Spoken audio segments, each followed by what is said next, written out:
like to inform you that the opening ceremony will begin in 5 minutes. Please come inside.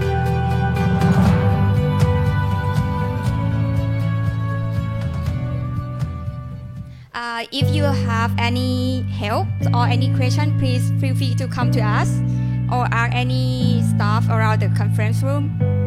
And we kindly to ask you to take your seat and make sure that your electronic devices are turned off or set in silent mode. Thank you for your cooperation.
Good morning, honorable guests, ladies and gentlemen. We are delighted to welcome you all to the second international conference in Southeast Asia on future of maritime technology and use of the sea, or we know as Sea the Future 2023. This event is organized by the Faculty of International Maritime Studies, Kasetsart University Sriracha Campus. My name is Pailipinath Pimpisan. And my name is Lathakrit Lieproi. We are from the Department of Maritime Engineering. Very honored to be here today to officially launch this academic event. Ladies and gentlemen, Sea the Future Conference invited researchers, academics, and industry experts from around the world to participate in this conference for oral presentation in Pattaya, Thailand. The meeting will be in the feature of exciting talk, discussion and networking opportunities with the researcher or expert in the theme of towards sustainable maritime community. Today, we are glad to have 93 participants from 19 countries to attend this conference. In addition, I'm pleased to announce that today we have 4 keynote speakers who will be delivering lectures in upcoming section. You just said 19 countries. Oh, from 19 countries. That's really incredible, isn't it? Yeah, it is. With 93 participants. 93 participants. Wow, yeah. This is like very famous for this event. We are really glad that you guys are here. And for now, it's time for the welcome speech that will be delivered by the Dean of the Faculty of International Maritime Studies. So we would like to invite the Dean to give the welcome speech to all participants in the Sea the Future Conference 2023. Ladies and gentlemen, please welcome Assistant Professor Dr. Salinya Sanitwong ณ อยุธยา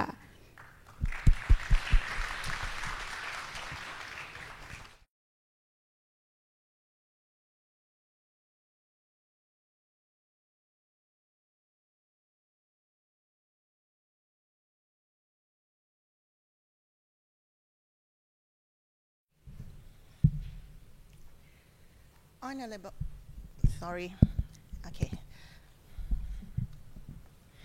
Honorable delegates, ladies and gentlemen, good morning. On behalf of the Faculty of International Maritime Studies, Kasetsart University, I am honored to have this opportunity to welcome you to See the Future 2023 conference.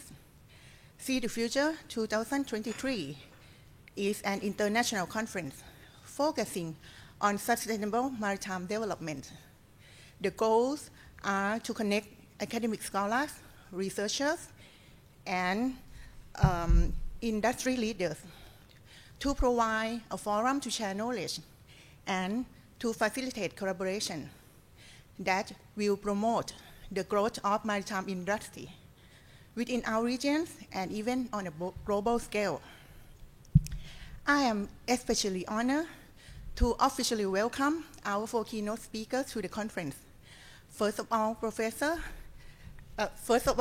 Mr. Stephen Ashworth, Managing Director of Hutchison Ports Thailand and Southeast Asia.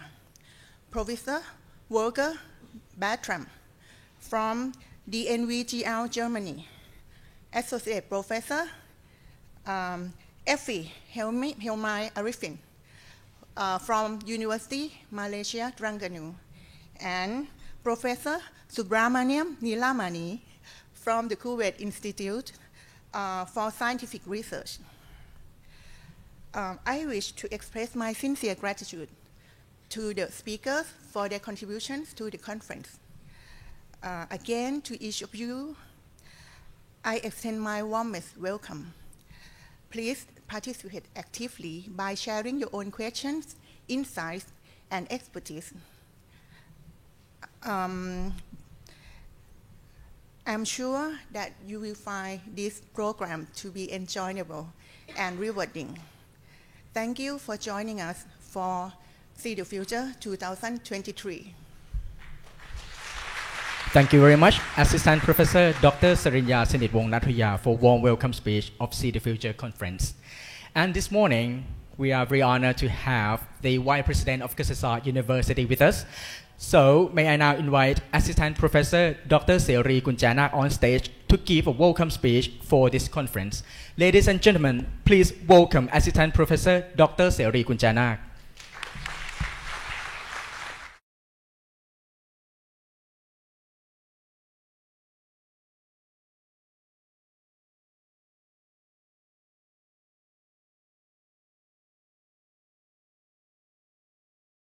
Ladies and gentlemen, welcome to the second International Conference in Southeast Asia on the future of maritime technology and use of the sea, See the Future 2023.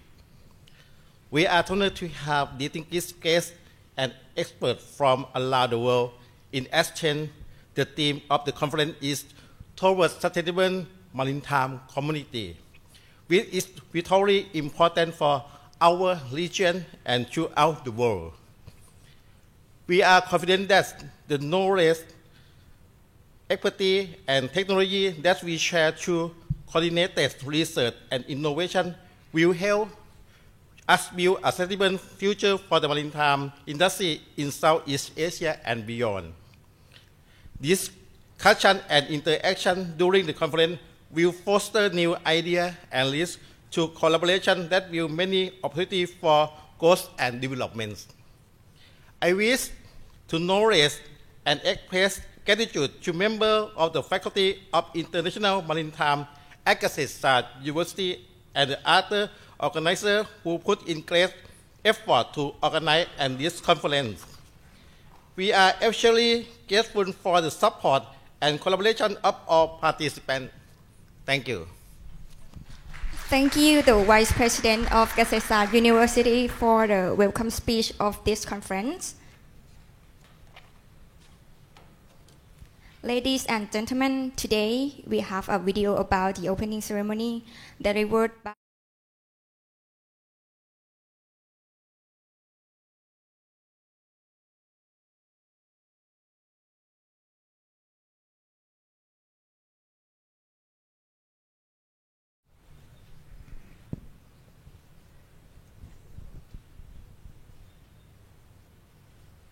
See the Future 2023 International Conference.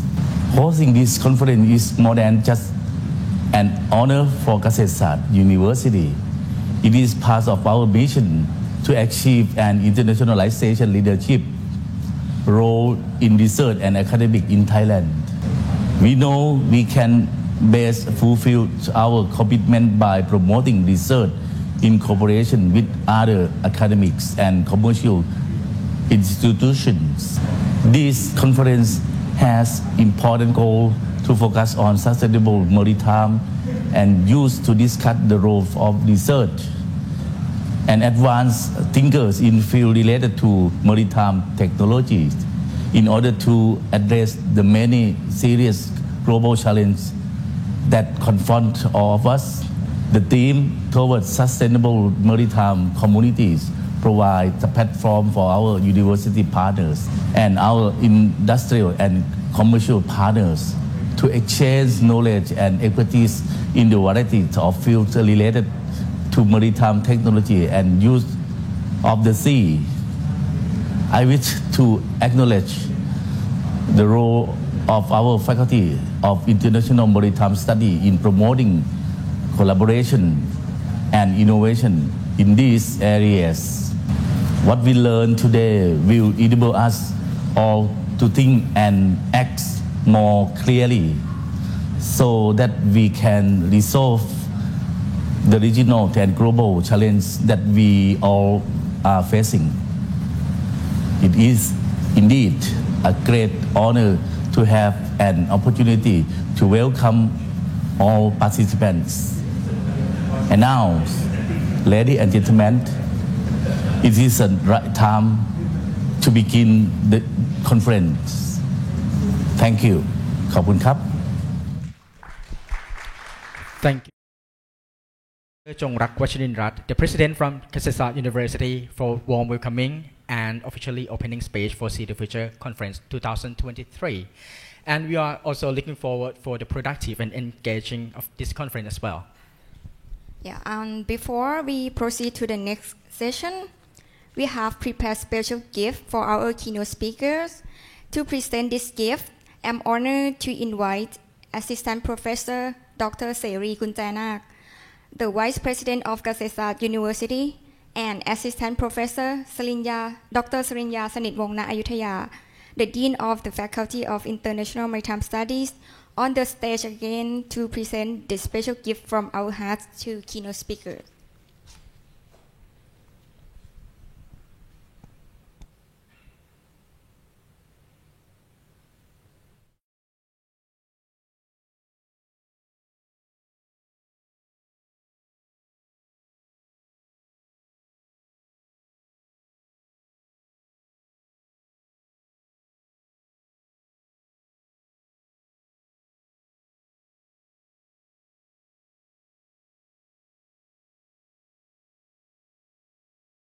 Thailand and Southeast Asia of Hutchison Port to please come on stage to receive our special gift.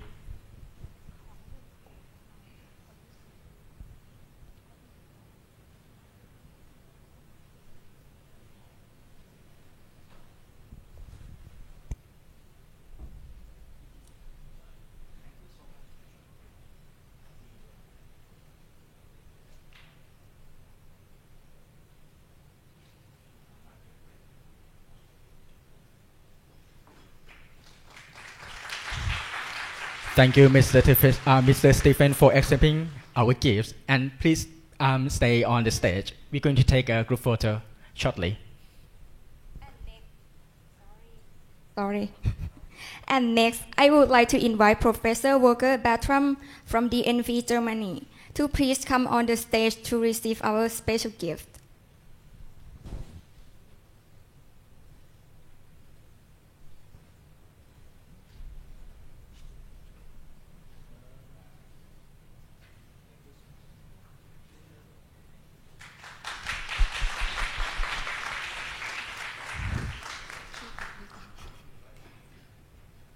Thank you, Professor Volker, for accepting our gift.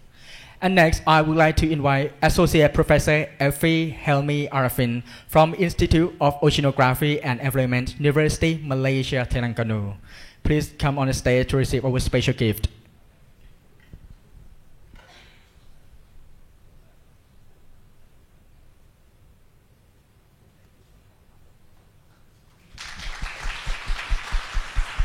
And thank you, Associate Professor Effie, for accepting our gift. And the last one, I would like to invite Professor Subramaniam Nilamani from Coastal Management Program, Environment and Life Science Research Center, Kuwait Institute of Scientific Research. He's on the stage already. Thank you.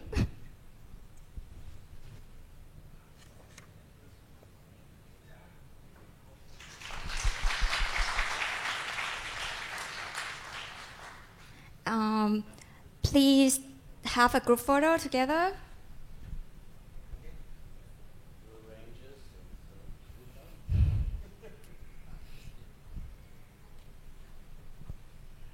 And once again, thank you very much for your contribution to be the keynote speaker in See the Future Conference 2023 for this year.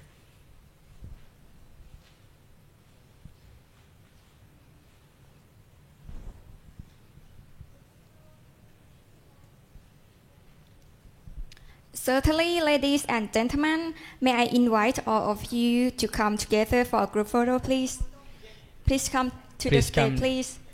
Please come in front of and the we stage. will have a group photo together, please. It is a great way to capture this moment and create a memory for See the Future Conference. Please get around and make sure that to smile.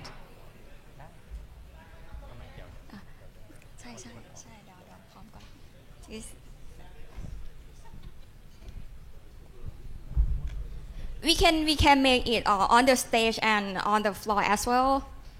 Please make your room. I think today we have enough space for 93 participants from 19 countries.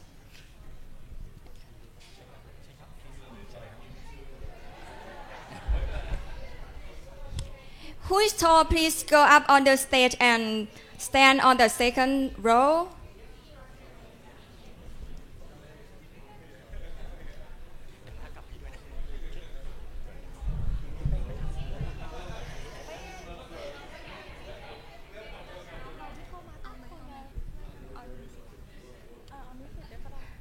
นิสิตคะนิสิตคะสองข้างเลยค่ะน้องสตาฟคะสตาฟเชิญค่ะ So this is a great way to capture this moment and create a memory for See the Future Conference for this year.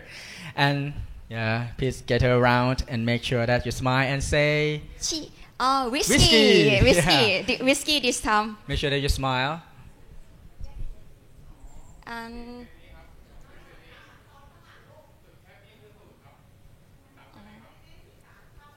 เดี๋ยวเรา make room and we make our room by ourselves. เดี๋ยวเราต้องไปตรงนี้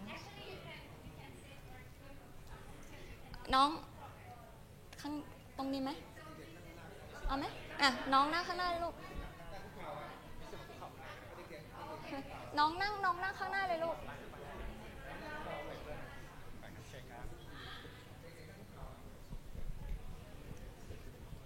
มาสิ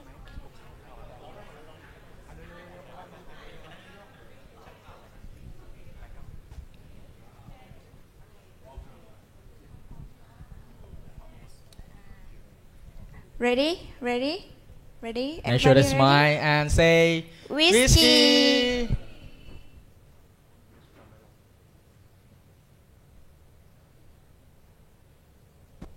No posting? No moving? No?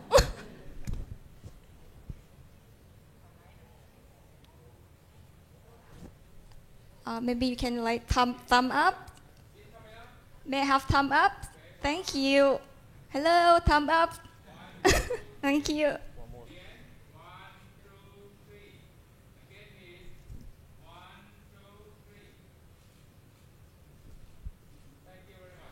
Thank you for your cooperation. And we hope that this picture today is going to be the next Yeah. City Future Conference for the next The year. next year. Yeah, for the next time. Yeah, you should make sure that we are going to be a legend.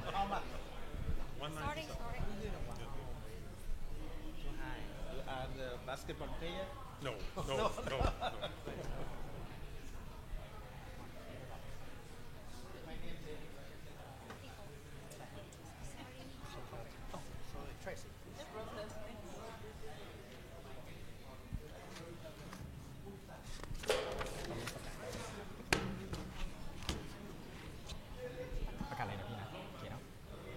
And great announcement, ladies and gentlemen. We will now be proceeding to the keynote section by the keynote speaker. Please take your seat and get comfortable.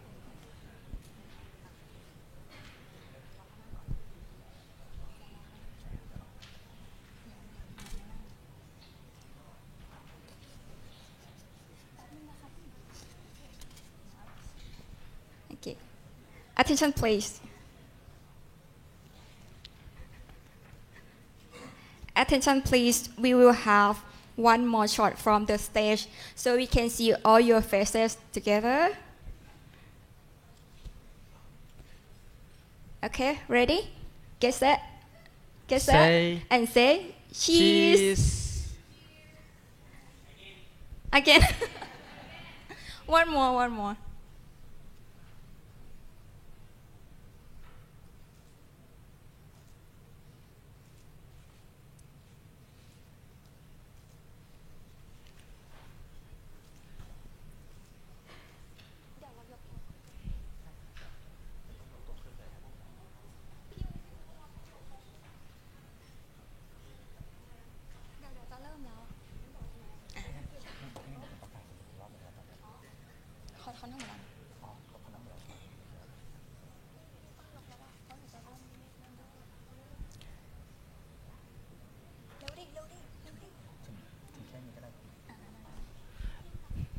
Ladies and gentlemen, we will now be proceeding to the keynote section by our keynote speakers very soon. So please wait for a moment.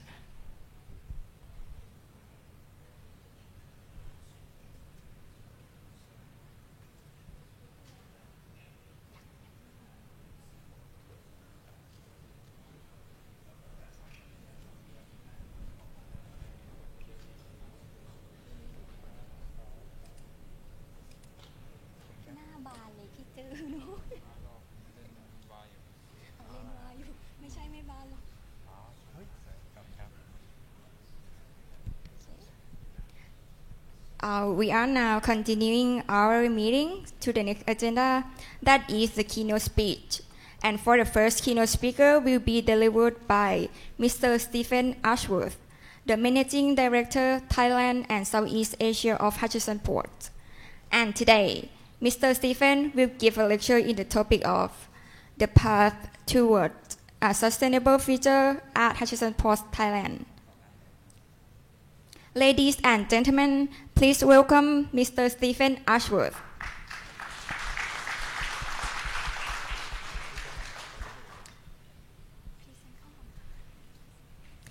Mr. Stephen Ashworth was appointed Managing Director of Hutchison Port, Thailand in January 2015. He also oversees the Hutchison Port Group's port operations in Southeast Asia. Hello. Okay, good morning, everybody, and Swadee Krap. And thank you once again to Kasetsat University for organizing this conference, which I've been looking forward to for a while, actually.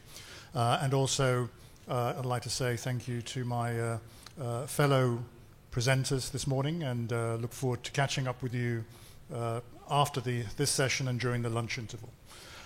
So a little bit of an introduction today in terms of my presentation. I am the Managing Director for Hutchison Ports, Thailand and Southeast Asia.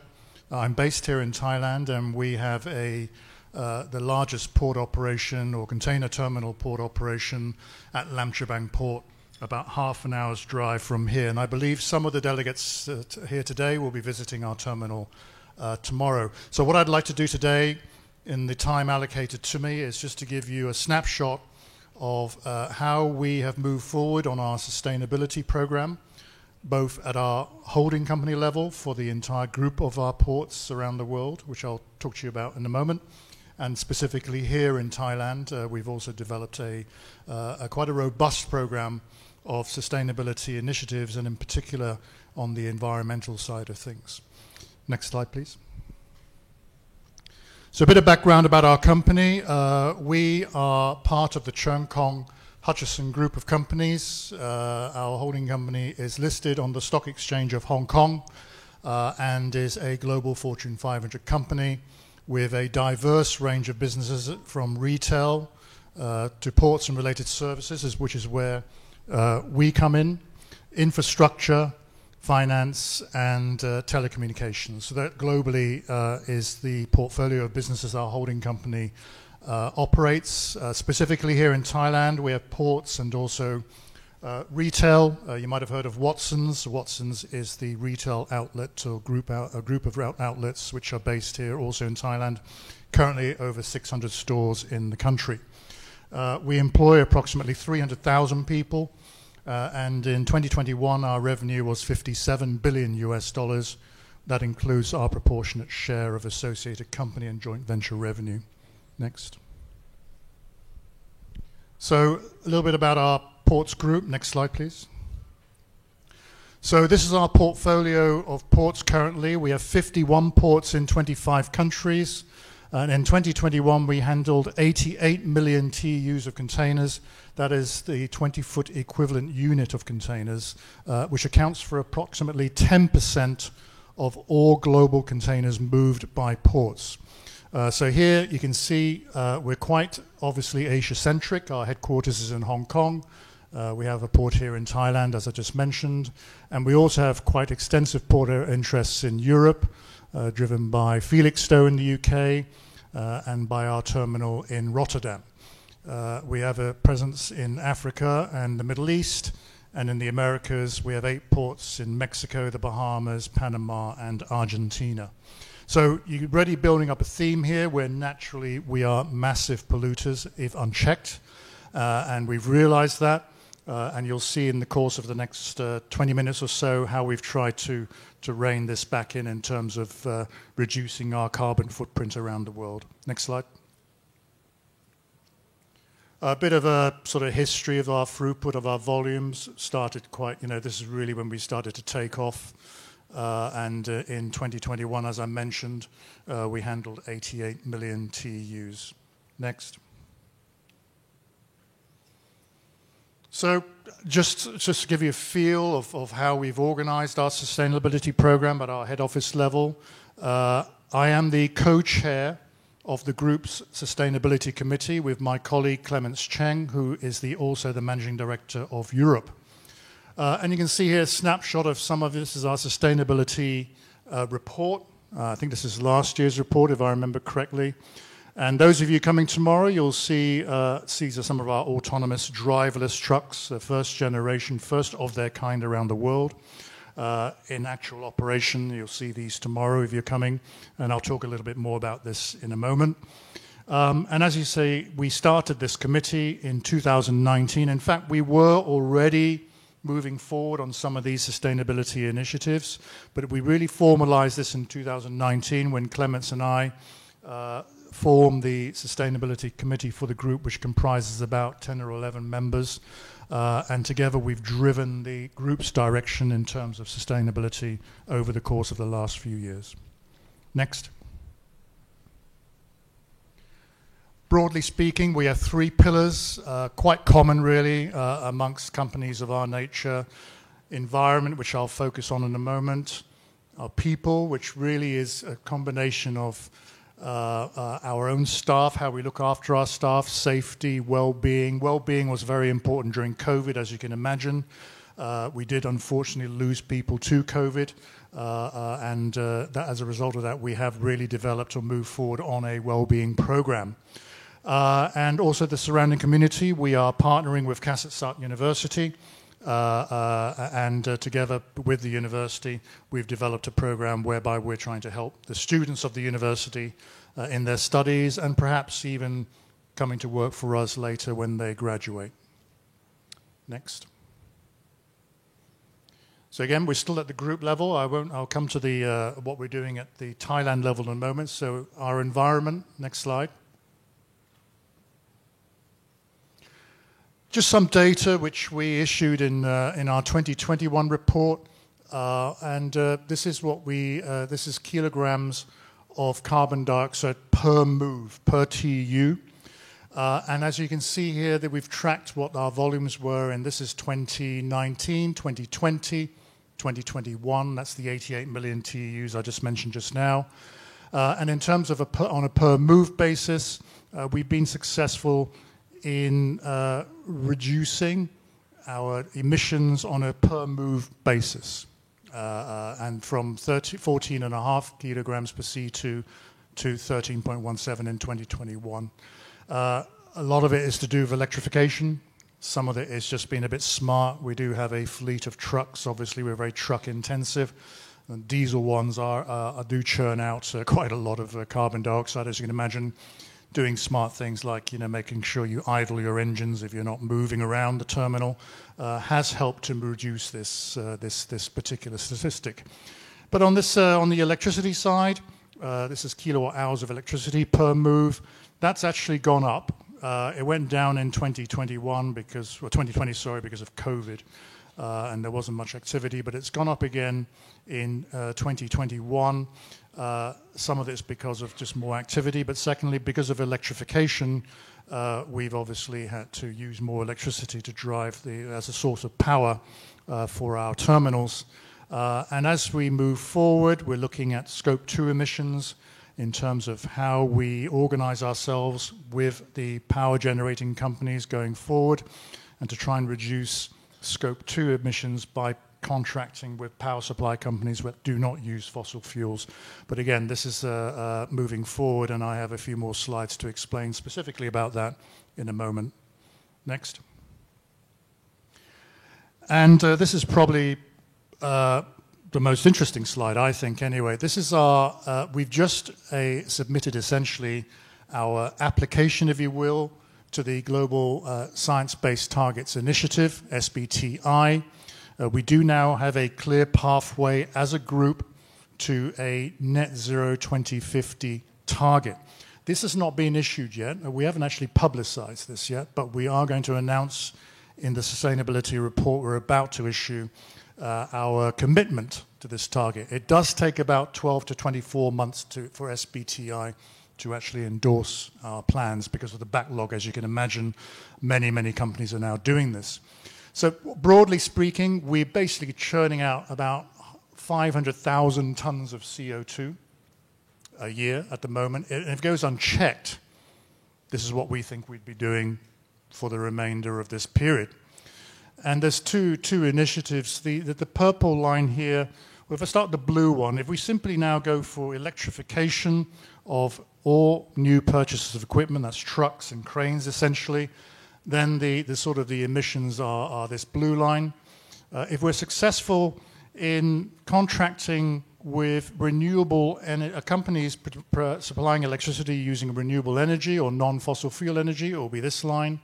Combination of these two lines is the blue line. So you can see here a bit of a path to net zero. You're never ever going to be zero, we don't think. This will be done by carbon offsets later on, we feel. But we're looking at getting this down to about, as you can see, about 50,000 tons a year. There is an unknown, and we think it's hydrogen fuel cell technology, which might be applicable to our industry. Now, if this kicks in, then this yellow line is applicable. You can see a much more steeper curve here towards net zero. We still won't be quite there, but there is a slight improvement between the two. Now, obviously, this is 2023. I have no idea what's going to happen in 2035. This is just based on current thinking and technology, and also how we feel the industry is going to move going forward at this time. But we do have a path to net zero by carrying out these sort of three major initiatives at this time. Next.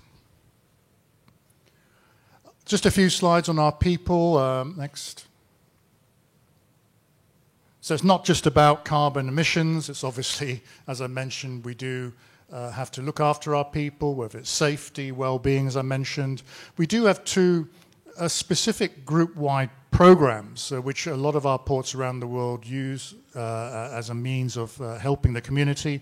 One is Dock School, where each of our ports around the world selects a school nearby, which may require assistance in it may be providing doing repairs to the roof or providing stationery, donation type activity, or even helping the students develop their studies into university or internships. That kind of thing is our Dock School program, and I'm happy that here in Thailand we do have a program with a school at the moment, which I think will actually continue for the next 2 or 3 years. You can change schools every so often when you feel that you've achieved your objectives. And one is just a Go Green program, very simple really. Tree planting, mangrove, reinforcing protecting the coastline with mangrove planting. This kind of thing is also happening throughout our ports around the world. So these are the two sort of what I would call the key community-wide initiatives that we do globally. Next. And a little bit, it's also not just about people and the environment. We're a listed company. We have extremely strict rules regarding anti-bribery and code of conduct, ethical behavior, vitally important for us. And we've set up a confidential whistleblowing mechanism for people who want to report cases on a confidential, no-names basis. Most all companies almost do this, especially if you're listed, and we're no exception. Here, we try to look at things like gender balance, creating a diverse company.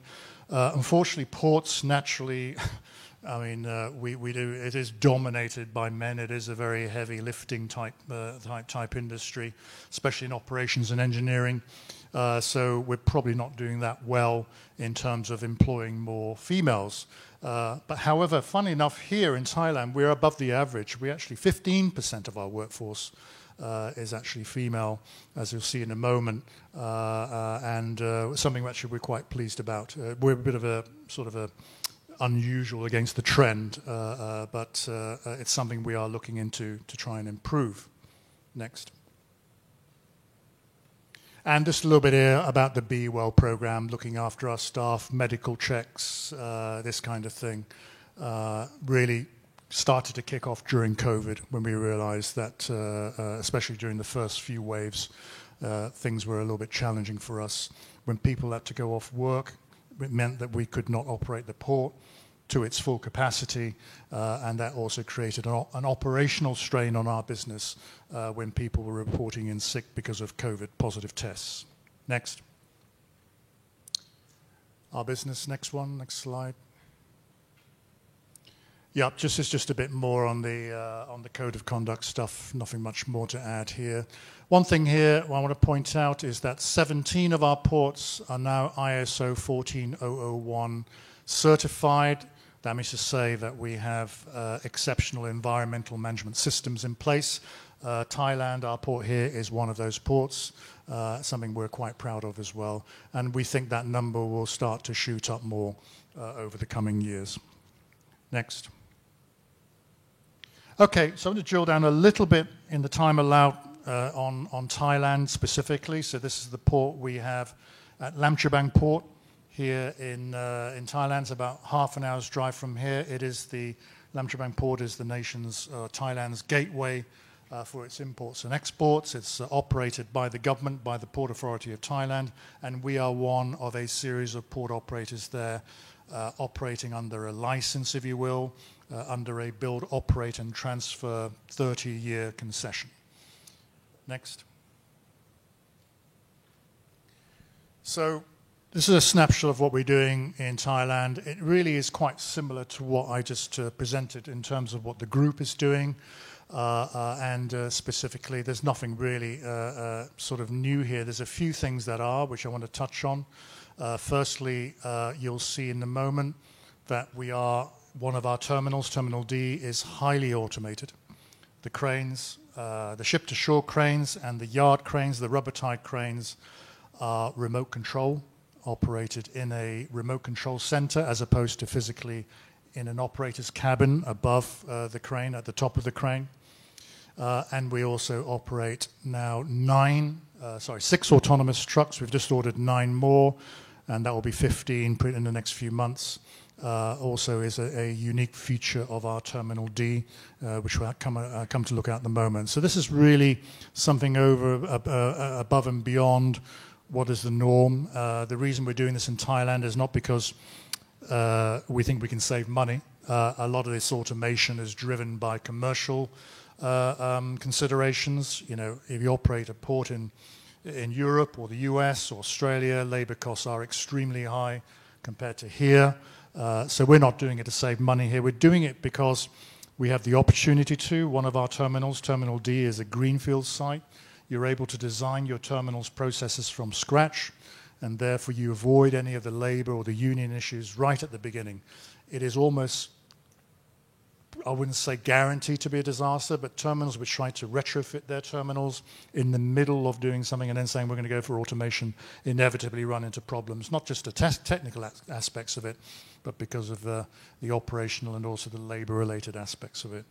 The other reason we're doing it is that because we're a port group of 51 ports in 25 countries, technology is the way forward, and our terminal here has been used as a bit of a guinea pig for the rest of the group. The trucks are very smart. They operate as if there's a driver in them. It's first generation AI with LiDAR systems, GPS, and the basic programming is happening here. And obviously this can be then picked up by other ports around the world, our other ports around the world, as they roll out this technology as well. So we're the first terminal of its kind, as you'll see in the moment, in the world. Next. So these are some of our local initiatives. I just mentioned the electric, autonomous, and conventional trucks. That's a autonomous truck. That's just electric, and that's a conventional truck with a driver, which is also electric here. This is our Terminal D. Remote control cranes. These cranes here are run from a remote control center and not at the top of the cabin. LED lighting system is pretty standard. Paperless transactions, that's moving towards digitalization of our port systems. No more paper now. It's about automated gates, pre-clearance, electronic billing, electronic payments, all that sort of stuff is helping, obviously, to move us towards a paperless port as well. And a little bit there about our annual tree planting program. Next. So, Terminal D again.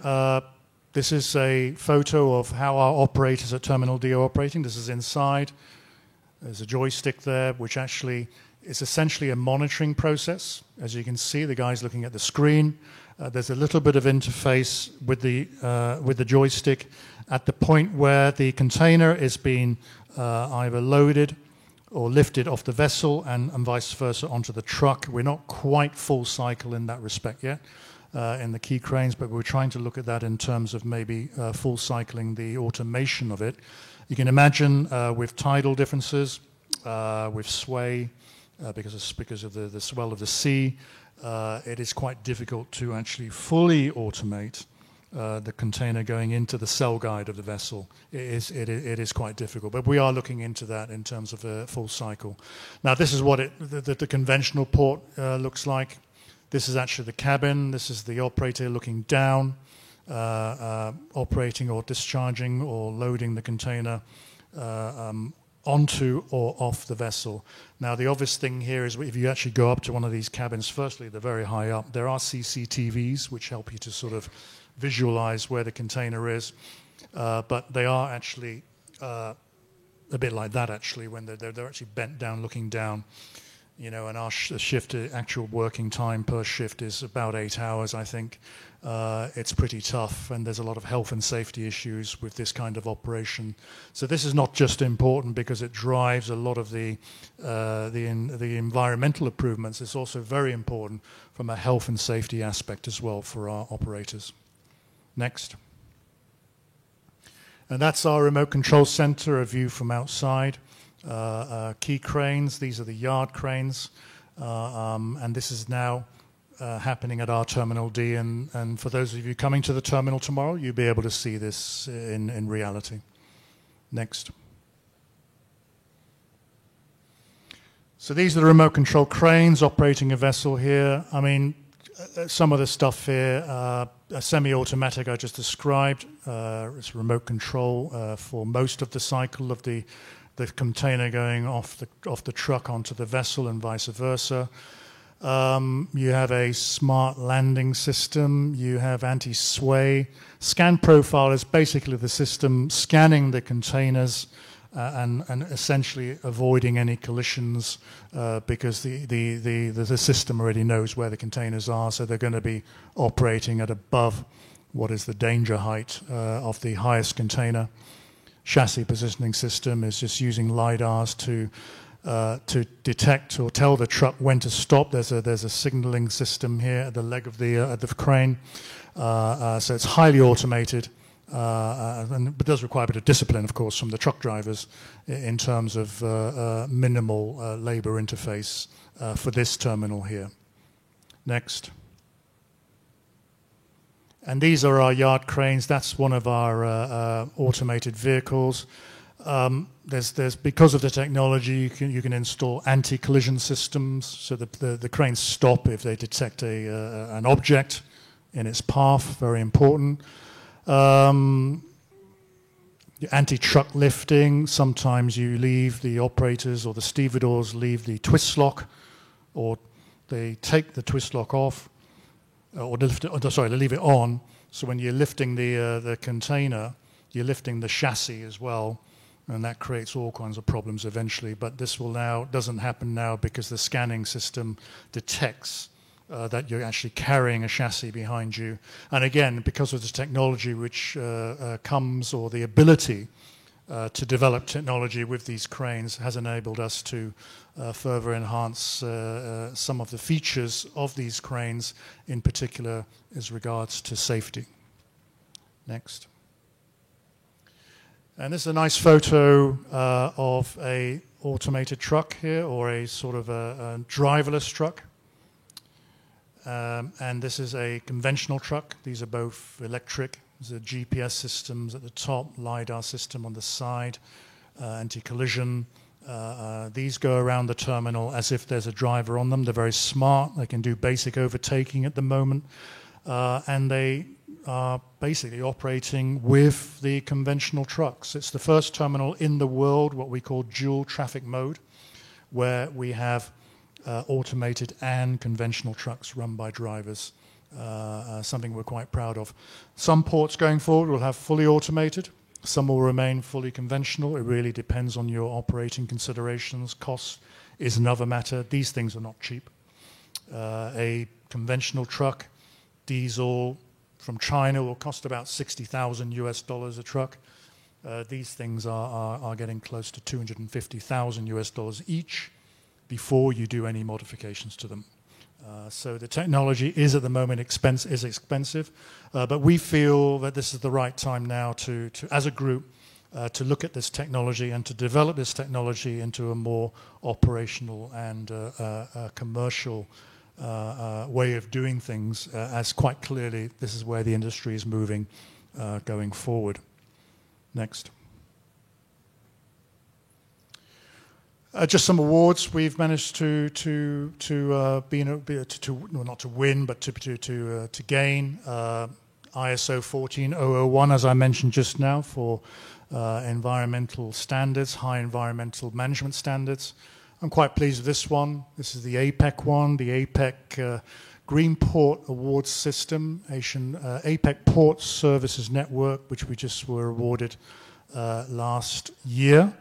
For having a port which is run in a sustainable way, both environmentally and economically. I don't think my boss agrees with the economic one, but certainly the environment one is definitely well deserved from the point of view of ourselves as Hutchison Ports Thailand, and also for our shareholders and the government. The Port Authority of Thailand are very pleased with the way we've moved forward with some of our technology rollouts, which are not required, by the way, by our concession agreements with the government. This is something we've done over and beyond what is required. We're not required to do any more than running a terminal in Thailand.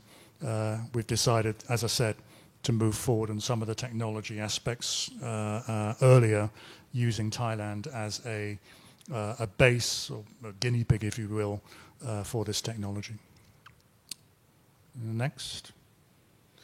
And just a snapshot of photos on our sort of people, how we're looking after people, donations, the Doc School project, as I mentioned, academic cooperation with Kasetsart South University. It's me doing a lecture a couple of years ago. The diversity, the female truck drivers, very proud of themselves here. They actually drive trucks at our terminal, the conventional ones, not the remote, not the automated ones. Taking a photo here. Physical checkups, a lot of internal training, some examples of how we interface with our people and with the surrounding community. Next. And that was it. That was just a snapshot. Thank you. Thank you, Mr. Stephen Ashford, for questions. The interesting presentation. Any questions? Anybody has a question? Can you go here first? Okay. Thank you. Thank you for the interesting presentation. My name is Martin Kröger from the German Ship Owners Association. We obviously deal a lot with ports. And my question would be, are you planning to install shore power? Because shore power keeps on getting important for ships arriving in ports, not to have their main engines running, but actually to use land-based electricity. Do you see that as a future in South Asia for the ports? Thank you. Thank you for that question. Is it Martin? Yes, thank you for that question. It's a good question. The short answer is we're not planning it specifically here for Thailand, but our port in Yantian in southern China, in Shenzhen, I think has already installed shore power capabilities for vessels. It's not a difficult technology to install, and it does tick a lot of the boxes on the carbon footprint side. But if I may be brutally honest, the problem is commercial, is we don't want to pay for the electricity, which obviously the shore power has to deliver for the vessel. So it very often becomes a bit of a commercial discussion with the shipping lines of the operators. But I think gradually we'll see more of our ports doing this if both the shipping line, our customers, and the port operator ourselves can come to reasonable commercial arrangements for it. It is quite an easy tick in the box, if you will, for this technology. Next. Sure. Okay. Thank you. You'll get your next one. Sorry. This is Dr. Rajan from Bangladesh. Hello. I have a big question to you. That is going back to 2020 in the COVID-19.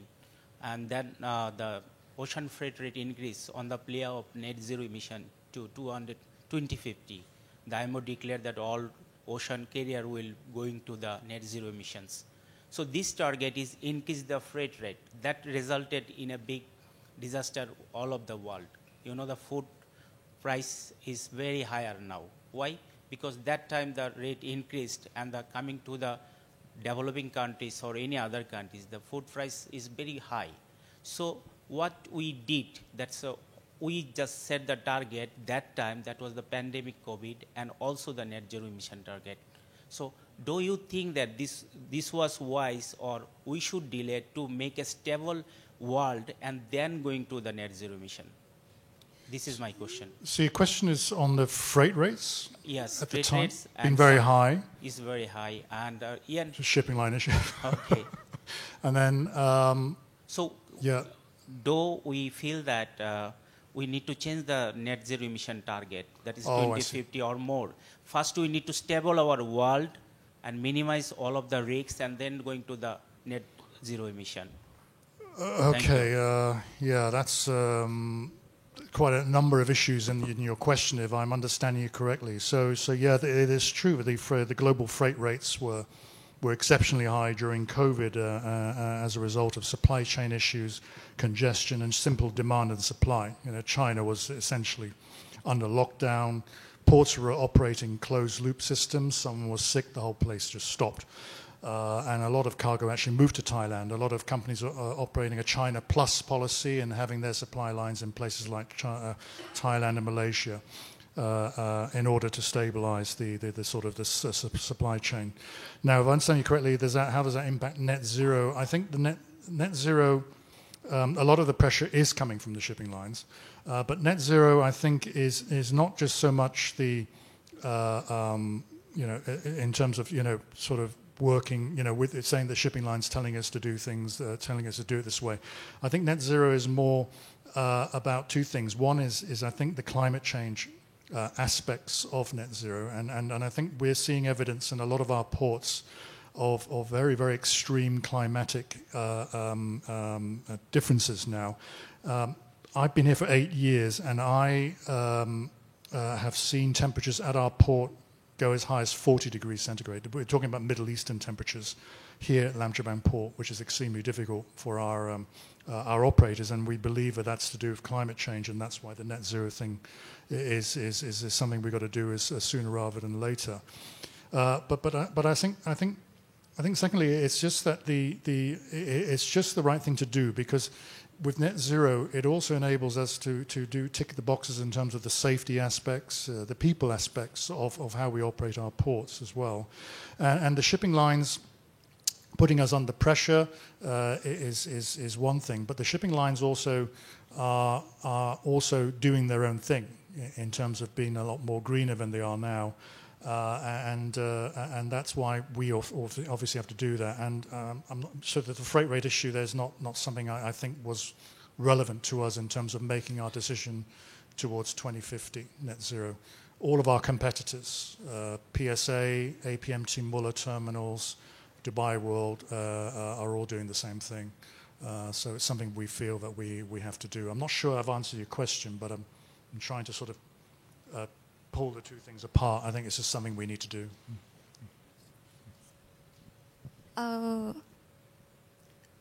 Okay, we have only 2 minutes left. The gentleman last. Can we have one last question? Yes. And maybe we can discuss with him later? I think we can just do two. I can Two? do. Yeah, I can do two. Okay, more, just, okay, yeah. please. Sorry. Yeah. Should I? Okay. My name is Lennart Cederberg, and I'm from a Swedish company, Norcare, much involved in sea passage operational stuff. My question is about time saving with these operational things. Going to automated trucks, I'm sure that is saving cost, but does it also saving time in itself? My first part. The second part is the running the cranes. Are there any chances to make those also kind of AI-based and automation of that part as well? Is that within foreseeable sight, or what do you say about that? Okay. So on the time thing, which is really essentially productivity, again, to be honest, because the technology for remote control cranes, and also automated trucks is still really in its infancy. The productivity or the time aspect of it is probably not quite up there in terms of where we'd like to be. If you look at it very basically, a truck driver operating a truck is a lot smarter than a remote control or an automated truck. So the guy knows, he sees someone crossing, he's going to slow down. He's going to hurry up, slow down, maybe beep his horn, and then he's off. Yeah. The automated truck is going to pretty much stop when it detects with the LiDAR system, and then the brain will say it's clear and then move on. So, you're probably about 90% as efficient or quick. But we're getting there. This is first generation technology in that respect. But they are a lot safer. They're meant to completely be stopped as opposed. So there's no human sort of error aspect of it, in theory anyway, to the trucks. In terms of the cranes, no, I don't think we're much further ahead than remote control at the moment. So there's always going to be an element of monitoring. And again, I'm not an engineer, I'm not a technician, but what I'm hearing, this is about where we are now. A lot of ports are now moving to remote control cranes. Is there another level? Possibly, but I'm not seeing anything at this time. Yeah. Anything else? No? I think I don't have any more time. Yeah. I'm really apologize because we have really tight schedule. We have 3 more speakers. Sorry. 3 more topics. So thank you so much for your interesting presentation. And maybe if you have more questions, you can discuss with him at the coffee break later. Thank you. Right. And for the next keynote speaker, we'll present in the topic of future fuels for decarbonizing shipping. Ladies and gentlemen, please welcome Professor Volker Bertram from DNV, Germany.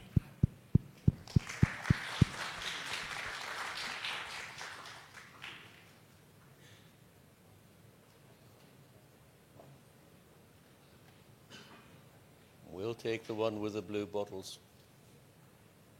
Nope. The lowest one. One down, yes. It would be a great idea to speed up the program if we just swap presentations and everybody presented somebody else's presentation. Generally, that gets much faster. Right. No, that's fine. Yes.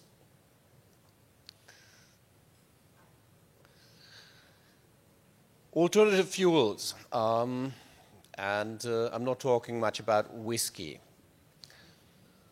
The IMO goals are ambitious, and depending on where you come from, some people say they're not ambitious enough.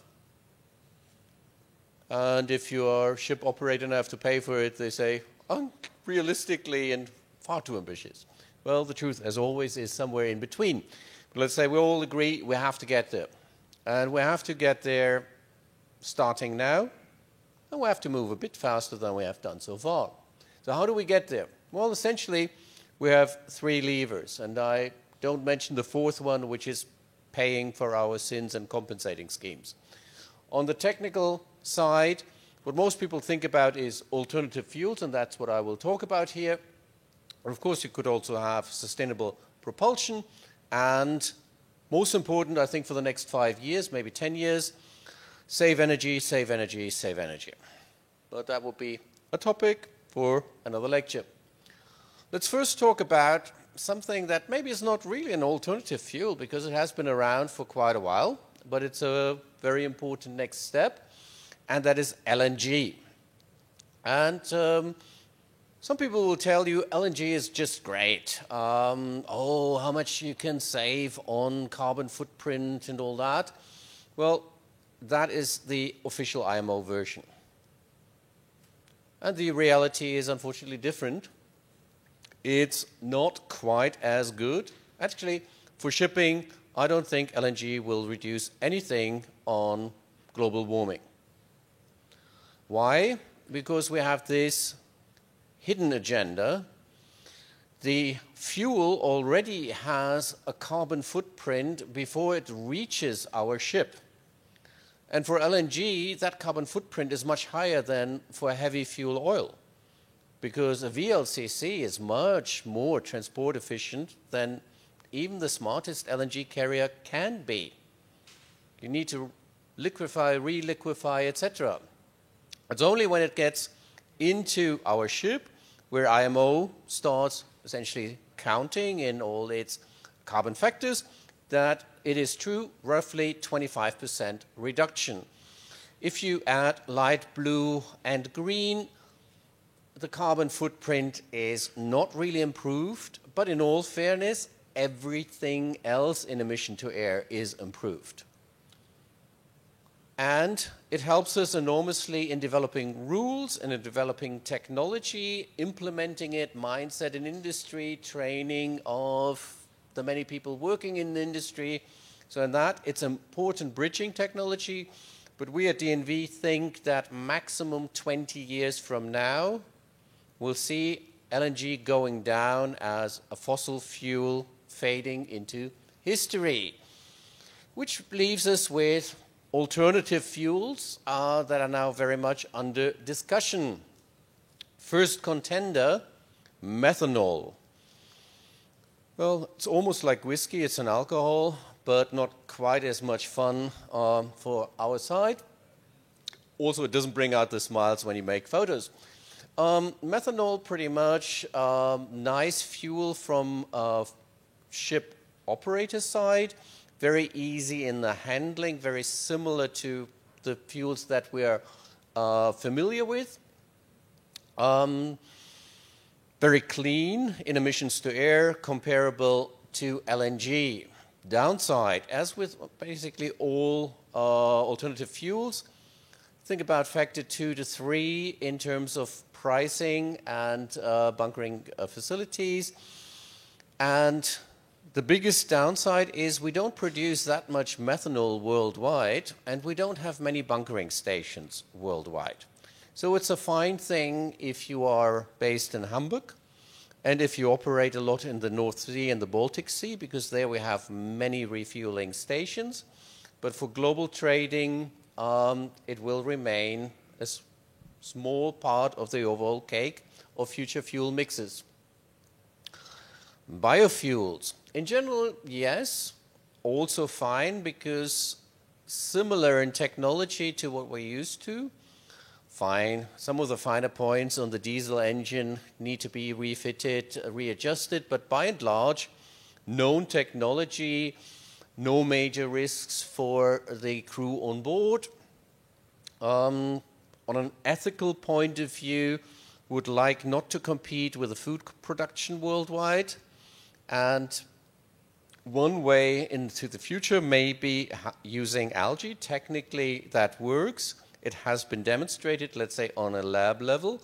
If you just need 10 liters of biofuel, perfectly fine. The researcher can produce that. Again, we have to ramp up worldwide production. And even if we're optimistic with exponential growth that we all are familiar now in COVID times, it will be a problem to have the amount of fuels that the world fleet would need. It will be a niche market. Probably 10 years from now, we may see offshore production facilities, algae farming, producing the fuel there. Ammonia, if you see the chemical composition of it, it's our first contender here that is carbon-free. One could do the quiz question, is it carbon-free? At first glance, yes, but same thing as for LNG applied. There will be a carbon footprint before the fuel reaches the bunkering inside our ship. Apart from that, it has 3 H's. Those are great. It has 1 N. We don't really like that. We will need the similar technology as now in diesel engines to have NOx removed, selective catalytic reactions. On the positive side, we have ammonia as a cargo that is well known. We have pretty much distributed all over the world large-scale production facilities for ammonia because it's the essential ingredient of fertilizers. So we have high-scale production facilities. And in many ways, it's relatively easy to store and transport. What you see there is a typical pressurized container for LPG. And that kind of container can be used for ammonia, minus 33 degrees, and it's a liquid. Remember the first vaccines for COVID? They needed something like, I think, minus 20. Similar technology, much easier than LNG. Ammonia is not very good for soft tissues, lungs, eyes, not even skin. However, the human nose smells ammonia at something like a 10,000th of the concentration where it becomes a problem for us. So, and we have all sorts of rules and regulations in place as ammonia as cargo. So I think that is manageable. On the technical side, all the major engine manufacturers have, let's say, lab test maturity of the engines to burn ammonia, both diesel, dual fuel diesel engines and fuel cells. And we're starting with onboard testing of it in R&D projects. How about hydrogen as such? Probably not going to be a big part of the future fuel mix on ships. And the reason is that hydrogen is difficult and therefore expensive to store and transport over longer time. So either it's super high pressure or very cold, even colder than LNG. But it's good to cook it up for all sorts of synthetic fuels. So we will short-term produce hydrogen, reconnect it, for instance, in ammonia or methanol, and then use that as long-term fuel on board ships. As the question always comes, will we press the undo, revoke, delete button on nuclear power on ships? Personally, I don't think so. Personally, I think the weight issue, training issues, safety issues are not making it attractive for direct use. But again, as a clean power of fuel on land to create synthetic fuels, which are then much easier in the handling on board ships, I believe it will come in. And for those of you who like the different colors, that would be a pink color, pink fuel then, if you use nuclear energy to produce your e-fuel, your synthetic fuel. Let's come into the last chapter of the presentation. The only thing that's certain is uncertainty. Different people, wiser men and better men than me, whole think tanks at DNV also look into outlook predictions on the fuels. They adjust, and it's clear that we will have a multitude of different fuels in the race, and it's clear that predictions are difficult because they depend on a lot of factors that are difficult for us to predict. But it's not the first time that our industry has faced uncertainty and manages it. An easy recommendation is go for flexibility. If you don't know where the next fire in Pattaya will be, distribute your fire stations and have fast response. Similarly here, for ships, it means it's a good idea to design future ships already design some extra flexibility in. For instance, also design more space in the engine room than traditionally done, because in the next 20, 25 years, there will be retrofits, for sure. Have dual fuel engines, maybe have the periphery to have dual fuels, different tanks, different pipes, etc. And yes, you will need larger tanks, not this kind of tanks, but the tanks where you bunker your fuel in, because most of the fuels will require more, or you have to redo your operational planning and say, I will have to do more frequent bunkering.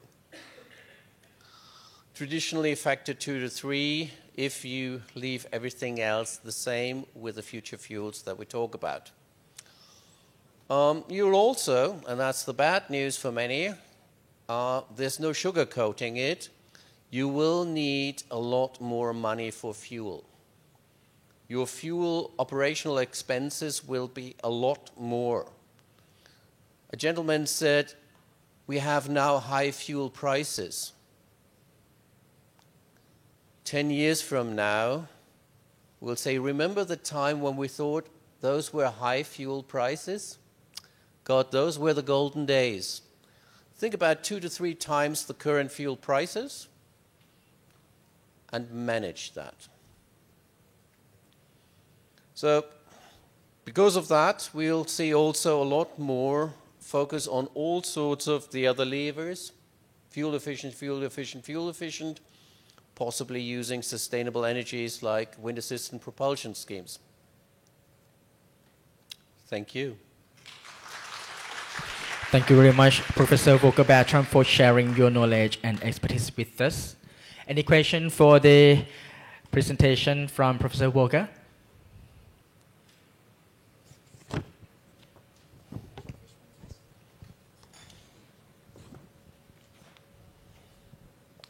Hello.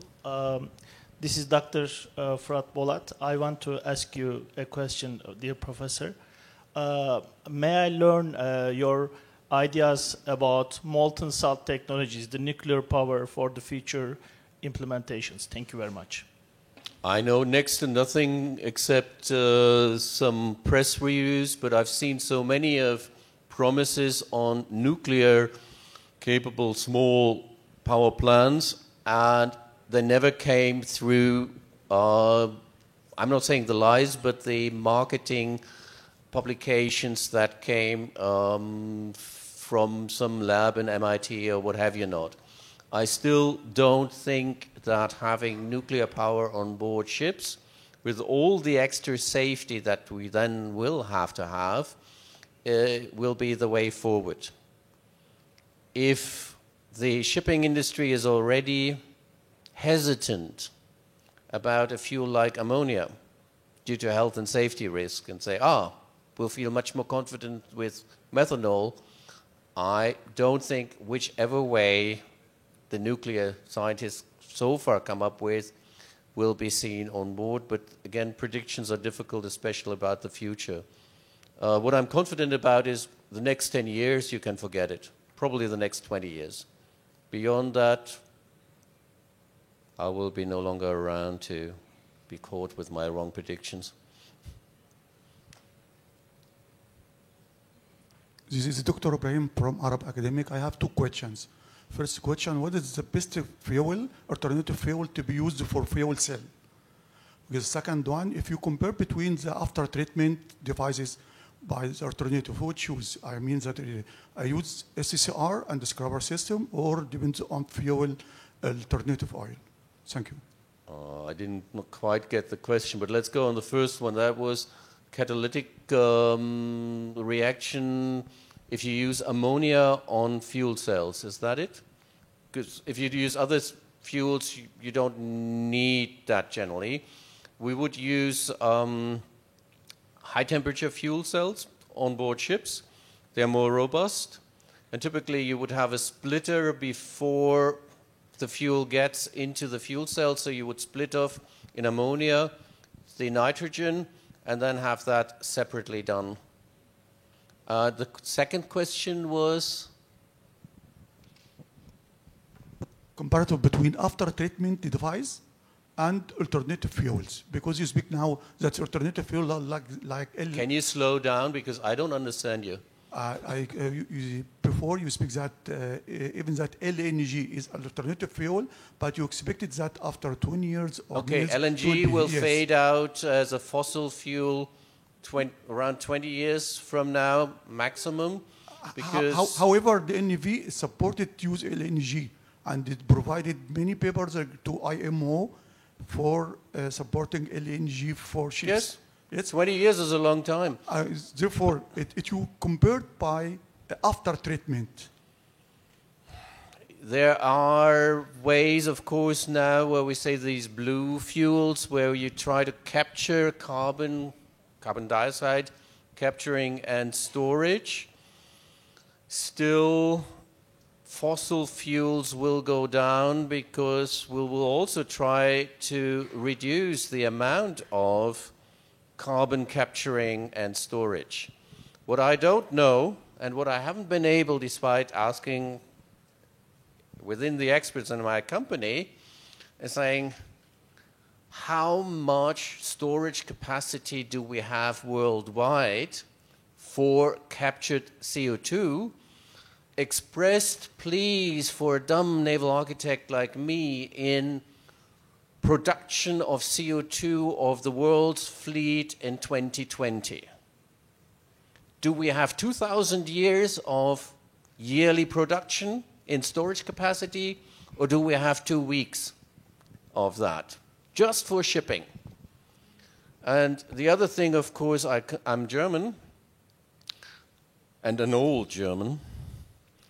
So I remember the 1970s when we were told nuclear power is safe, And the garbage, we put them in a safe storage place where they'll be fine for the next 20,000 years.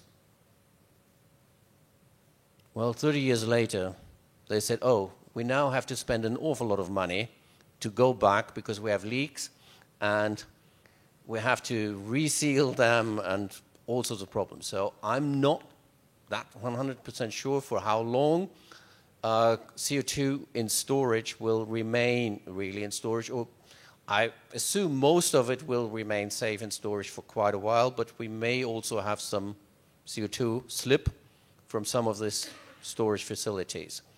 So I don't think we should place our bet on, oh, maybe we can just capture everything and that'll be fine in the post-treatment.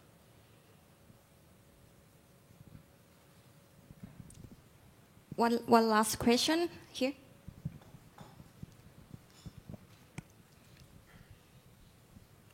Excuse me, Professor. I am Angga from Maritime University in Jakarta, Indonesia. I am interested in the economic operation of a vessel, and I would like to, therefore, can I confirm that you are suggesting us in this industry to be more focused on saving the fuel instead of blue and green fuel implementation in the maritime industry? Thank you. It's a very easy bit. When I go to any ship owner and say, what do you think about prices of fuel about 2 to 3 times as they are now? Nobody says great idea.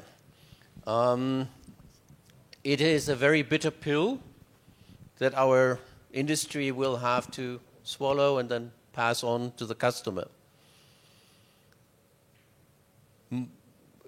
That's basically saving the planet, but not attractive for the ship owner. While saving fuel, by whatever means, generally is an investment that has a payback. And sometimes the payback is quite attractive.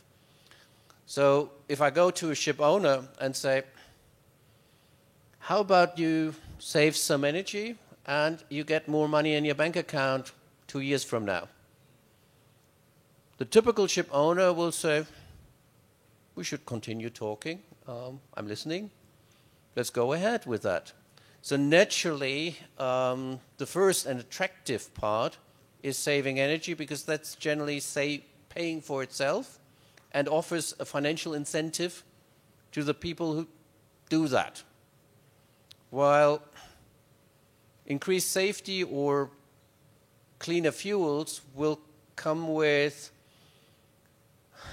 the world is benefiting from it, but as an enterprise, as a responsible measure towards my shareholders, it's not so easy to sell. Hence, first, save energy, and some of the business cases will become more attractive as the fuel prices rise. That's the focus for most of the industry for the next 5 to 10 years. Thank you very much again, Professor Volker Bertram, for your presentation. Okay. Ladies and gentlemen, please inform that we will be taking a short refreshment break for 20 minutes. And kindly return to this room around 11 and 10 to continue the second part of the keynote section. We provide a coffee break outside and some snacks if you want.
And once again, ladies and gentlemen, the next section is going to start soon, so please take your seat.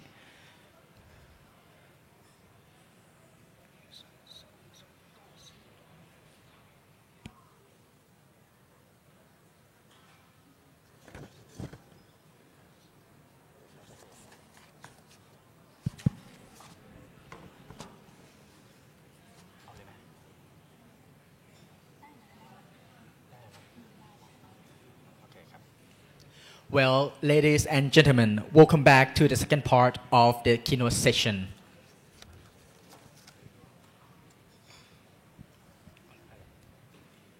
Okay. For the next keynote speaker, we would like to invite Associate Professor Effie Helmi Arifin from Institute of Oceanography and Environment, University Malaysia Terengganu, to give a speech on the topic of towards sustainable coastal management from Malaysia perspective. Ladies and gentlemen, please welcome Associate Professor Effie Helmi Arifin.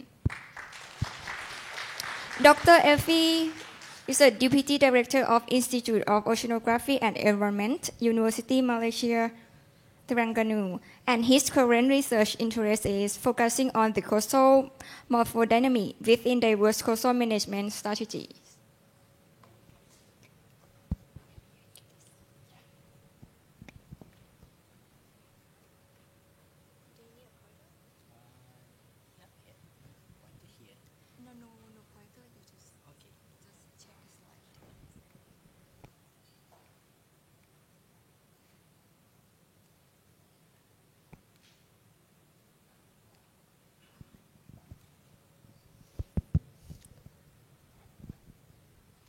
Okay, and good morning, Sawadee Krap, to everyone. So, my name is Effie Helmi Arifin. I am from Institute of Oceanography and Environment, University Malaysia Terengganu. So, which is located in Malaysia, just nearby from Thailand, and then same facing in South China Sea. So, today I would like to share about in our country, especially on about the coastal erosion, so entitled about chronology events towards sustainable coastal management from Malaysia perspective. Okay, a little bit about the introduction. So mostly 30% of Malaysia coastline face erosion, which is influenced by monsoon storm. This is common about the erosion. Everywhere is erosion happen around the world, but have a different of the natural processes or the coastal processes, because sometimes it affected by the typhoon or cyclone, but in our region are affected by the tropical storm or monsoon storms. Okay, so we are facing in South China Sea, and then mainly the coastal processes governed by northeast monsoons as occur on erosion events, and then southwest monsoon mostly on recovery or rebuild again for the erosions. So this idea is today I would like to share about the Terengganu coast, and then mostly we have influenced by many kind of factors, not just financial and also affected by the anthropogenic factors. So today I will share about the different chronology or different evolution. Before this, previously we have evolution 1992 to 2014. Before we not implement many kind of the structures. So we can see from the figure many the red color high erosion about the 4 meters per year, mostly along the Terengganu coast. But after 2014 until 2016, we implement many kind of coastal defense, type of coastal defense, and then the erosion are more reduced. But still have erosion, we cannot stop the erosion because many kind of factors, climate change, sea level rise, or storm surge, or something like that. So more stable after the many series of coastal defense. And then today, I will focus about in our part in University of Terengganu, in the places of Kuala Terengganu or Kuala Nerus. Okay, so the current protection structure along the coast of Terengganu, we have many kind of the designs or the types that we implemented along the coast, mostly revetments. I think the most of the world covered by the revetment because the idea is very fast or cheap or easy to install or easy to construct compared to the seawall or groins. But lately, after 2016, we see the development is not suitable for our region because we have many kind of the geomorphology, and then also the different of the natural process is not suitable for the cover or the protect the erosion, and then also not suitable or friendly for the local people because in Terengganu Coast the coastal community mostly by the fishermen. We have many kind of small scale fishermen. They cannot park the boat or cannot deck the boats along the beach. So that's why the detached breakwater or the breakwaters are more friendly or more frequent to adapt in our regions. Okay, and then the second thing, the revetment, the breakwater also looks like a more stable on protect the erosion because due to the storm impact or the storm surge, the wave topping will be reduced by the breakwaters. Okay, so I will share about the chronology, the erosion in our part, mostly about when we extend 1 kilometer the runway across the sea on 2008, and then the runway similar like a groin, they cross the sea, and then we will trap the sediment in one part and the erosion or eroded in one part. Okay, so on 2004, mostly the coastline don't have many kind of development or coastal development, and then look more stable. And then 2010, after the airport constructed, so it become worsening after that. And then after the 2016, we made a coastal protection program, and then looks more stable. So how is a more disturbance after we implement the breakwater or implement many kind of the types of coastal defense? So still question mark until now. So with the protection programs, we make many kind of ideology or perceptions.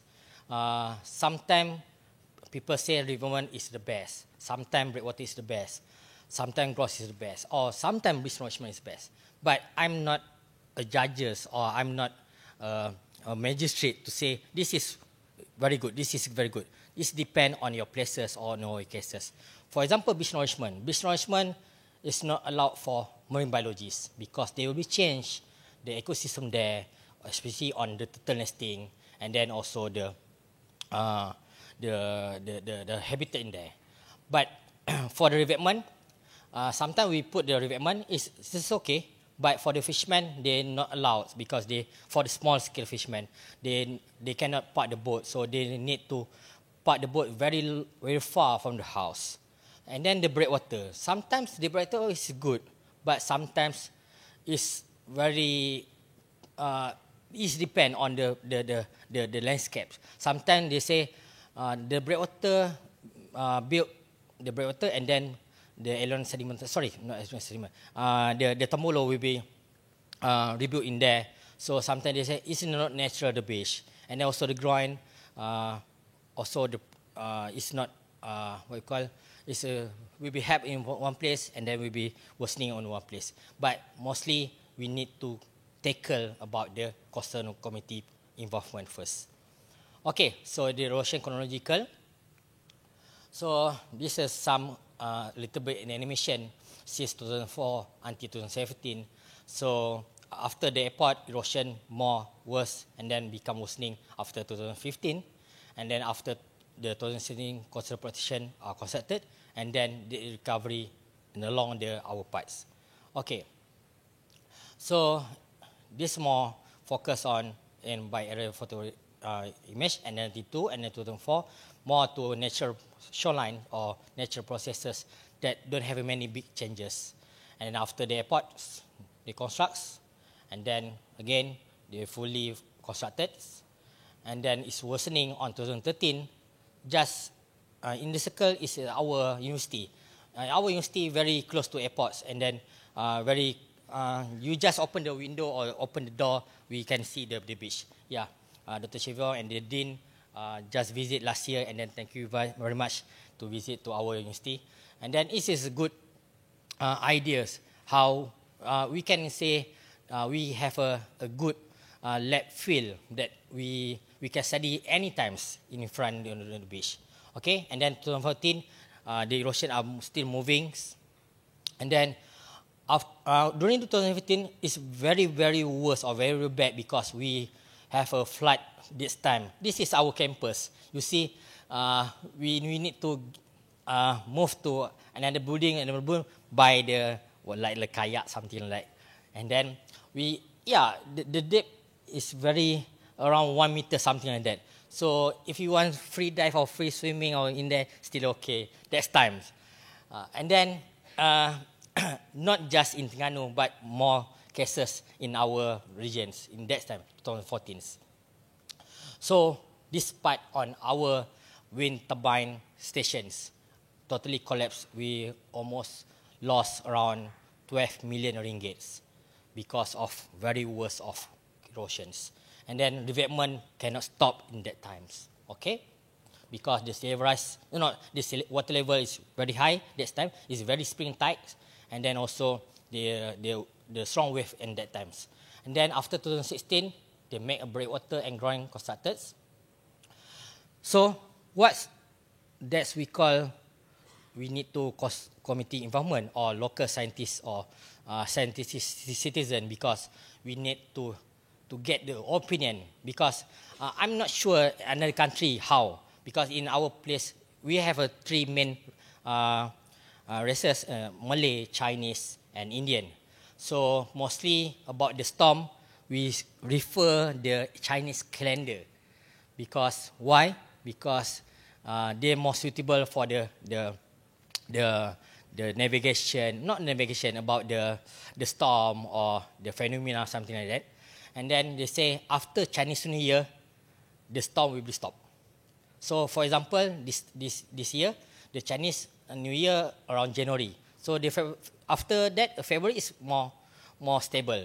So that is we call the local perceptions. So we need to tackle about. I think same like the navigation theory. So we have many kind of compass or something, anemometer, something like that. But like the story of Moana, the cartoon about Moana, the Maui say you can see the thermocline by the hot water in the surface. That is what we call thermocline. But the theory by the Maui, we can say is a good theory for us, for our scientists. Okay, so the idea is we need to understand the contribution of coastal erosion by sea rise or storm surge or monsoon, and then we need to say what the more frequent or extreme storm in there, and then to counter we need to adapt the measuring, and then impact or effect we need to question, or we need to answer. To ask about the coastal community what the effect, and there's something like that. And then to positive negative, we can call the effectiveness of erosions. Okay, and then the main thing, when we involve the coastal community or the committee is very challenging, because the attitude or the aggressive that we need to understand. But the main thing is what the goal of the missions or what the goal of coastal management plan. So the main thing is the government agency, they have a goal, the authority, they have a goal, university also have a goal, coastal committee have a goal, and then we make a proper coastal management plan in what kind of main goal that we need to tackle it about the erosions. Okay, and then now move to current erosion status, that this more not or northward to our universities. So the budget 24 million just until to our university, but in other cases still have erosion, so they protect by about the using the requirements. Okay, so and then previous in purple color, and then 2017 they around 60 meter per year. They lost the coastlines. So this is our drone flies that 2018 until 2020, the series of erosion will be moved toward one phase to one phase to one phase because just implement the revetments. Okay. And then also what they put like S groin, something like that, because for the communities. But yeah, sometimes it's challenging. Yeah, we want breakwater, we want revetment. So sometimes government also confusing what the purpose they needed or what committee are needed. So that is very challenging of that. Okay, so we tackle about the erosions. We involve with the committees, but we need to care about the extreme event.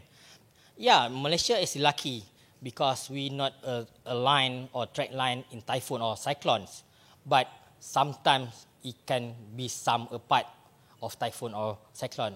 On last year, we have an extreme event on Typhoon Rai in Philippines to Vietnam, but still affected to our regions. Okay, so for the study, many kind of the erosion occur because of Pabuk storm on 2019 and then Rai typhoon on 2021. Oh, not last 2 years. I'm still remember. I still imagine this is still 2022. Sorry. Okay. Yeah, and then that time, in this time now, we can see the storm or the typhoon effect or cyclone effect. Many kind of cases are affected to Malaysia now compared to 10 years or 20 years back. And then we make more frequent on the process on the study about the effect of the structure. So they have many kind of places that we chosen, and then this is our places, Universiti Malaysia Terengganu, UMT. So they make a breakwater, so you can see in square, the red square, the wave more reduced compared to in the south parts without the breakwater, just revetment, and then still make a more kind of storm until the roads, the wave can be bring. And then also the volume of overtapping also 0.5 meter cubes. And then, okay, so sometimes we say the structure is the best, this is structure the best, but how we can say more cheaper and then more eco-friendly and then more to easy install for everyone, not just for engineer or for any consultation projects. So we make some innovations. Use we call e-fence. E-fence is meaning effective offense. This is our pilot projects that we want many kind of innovation projects. So what kind of this about? The description is e-fence, as we call effective fence or effective sand fence, are sustainable alternative structure that made by wooden blocks.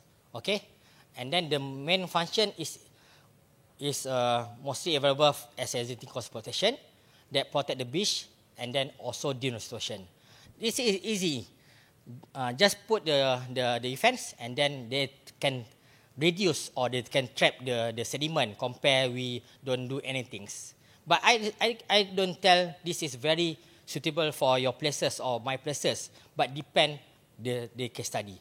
And then why I designed by zigzag. This also I got the knowledge from the committee. They say, I'm sorry, I'm not a problem about the gender. The local people say, wave like the woman. I still don't understand that time. Why? When the woman angry, you don't give back the angry. Say they will be more angry after that. So we just say caring, I love you, and then we will reduce. So like the zigzag, we just reduce the temper or the angry of the wave, and then it can be more give the good of the sediment accumulation in there. So that's the design by the wave angles. So that's why we need to put it in high water area. Okay, so what we can call sustainable defense structure, we don't put along the coast because they will be they will be disrupted or changing on the landscape in there. But we still have a gap, something, because we also put it in a turtle area.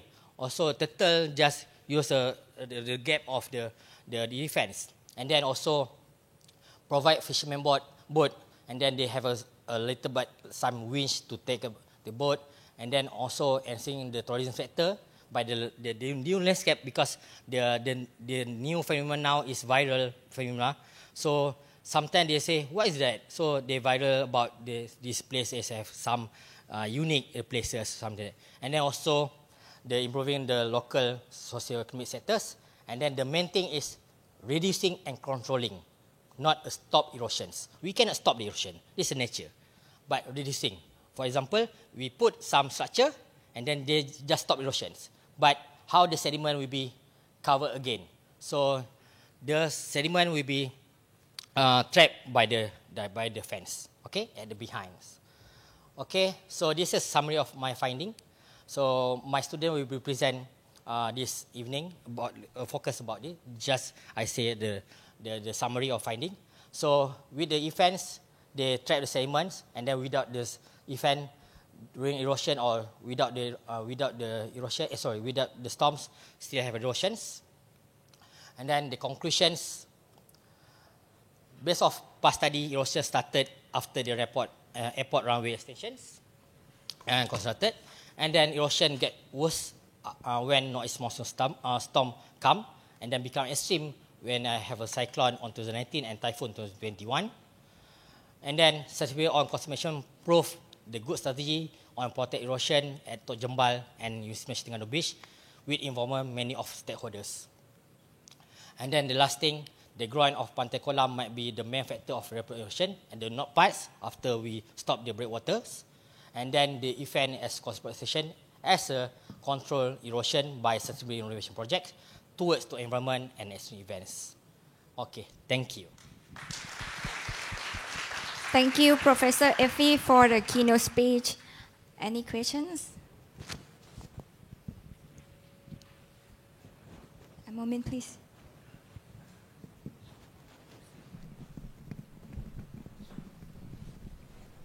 Thank you. Thank you for a nice presentation. Alan McGee. I went to Terengganu. I landed on the airport, so it's very convenient, but it's also obvious that it caused some impact on the beach erosion there. So my question is, have you considered any type of floating breakwater? Because a lot of work has been done on that, and it provides some flexibility that if you try it, it doesn't work, you can shift it slightly or, yeah. Actually, I'm not engineer. I'm under science parts. But my colleague of engineer, they make a floating breakwater, and then they make in front our cases, and then look like a good idea and good innovation. And then not just they reduce erosion, but also make like a renewable energy to absorb the wave. Yeah, this is good. Yeah, but it's my other faculty make it. Yeah. Thank you. But I can introduce to my friend also. Yeah. Okay, we can. It seems like from your presentation, the best way to protect the beach is keep protecting the beach, right? It mean it doesn't. Well, any evidence that say one of your structure that has been sustained for many years. Any evidence in your study at all? About my your innovation protection, project? yes. Yeah, actually my projects, we make a pilot study since 2018. Until now, still sustained there. Yeah, you just give the idea. The structure not just put it on the top and then to reduce the wave, but it depends on the coastal process, how the elevation will be changed by every year. For my cases of my places, around 0.8 until 1.5 meter elevation will be loss of sediment. So we need to times 2 or times 2.5, and then we be construct inside the sea. So the equal 3 meters, we put it inside the site, inside the descents. So it still can sustain. If we don't know the profile or we don't know the elevation, we put just 1 meter and then wave attack will be collapse all totally. I think not just our projects. Also, we put the seawall, something that we need to have how the piling can sustain the structure. Excuse me. My name is Dr. R. Naglakshmi. Sir, my question is, this is the long period we are keeping there. Okay, any modeling have you run? Modeling, okay. Yeah, for long sustain of your structure and any impact it causes to the environment. Can you repeat the question? Yeah. Okay. So any modeling have you run for establishment of these hot structures? Oh, okay. Actually, we make numerical modelings this time, and then end of this year we make simulation in not river basin, coastal basin in our another part of agency. We want to, because now we just get idea just 2D. So after the end of this year, maybe if we can see the next future, I will come to present the output of the basins. So we make a 3D modeling, 3D physical models to make how the sediment just stop inside here and then can move until where. So this is still under studies. Okay. So one more question. That is I saw that is the breakwater and revetment or the along store structure. I think so. Which is along store structures. Along store structure, yeah. okay. And the groins, which is the across, that is a vertical Yeah. structure to the coast. Okay. So what is the difference? How it is? Which one is the better? Are any specific site locations? In my places. Yeah. Both is good. Oh, okay. the good is the breakwater or submerged breakwater. Oh. Is good for our cases because we very open to the sea by South China Sea compared to west coast of Peninsular Malaysia. We blocked by Sumatra, so seawall and environment are suitable for west coast compared to east coast, more for breakwaters. Okay, thank you. Yes, sir. Sorry, sir. I'm Commander Kisada Inum, Thailand. I'm Navy. My question is, after you construct event, Yeah. yes, it's for bamboo, yes, right? Not for bamboo, for wood. Wood, okay, Yeah. sorry, sir. It's from wood. Yeah. From your research, I would like to ask you a question. How many months or day or years sediment will back to coast? That's the question. That is my question. Okay. And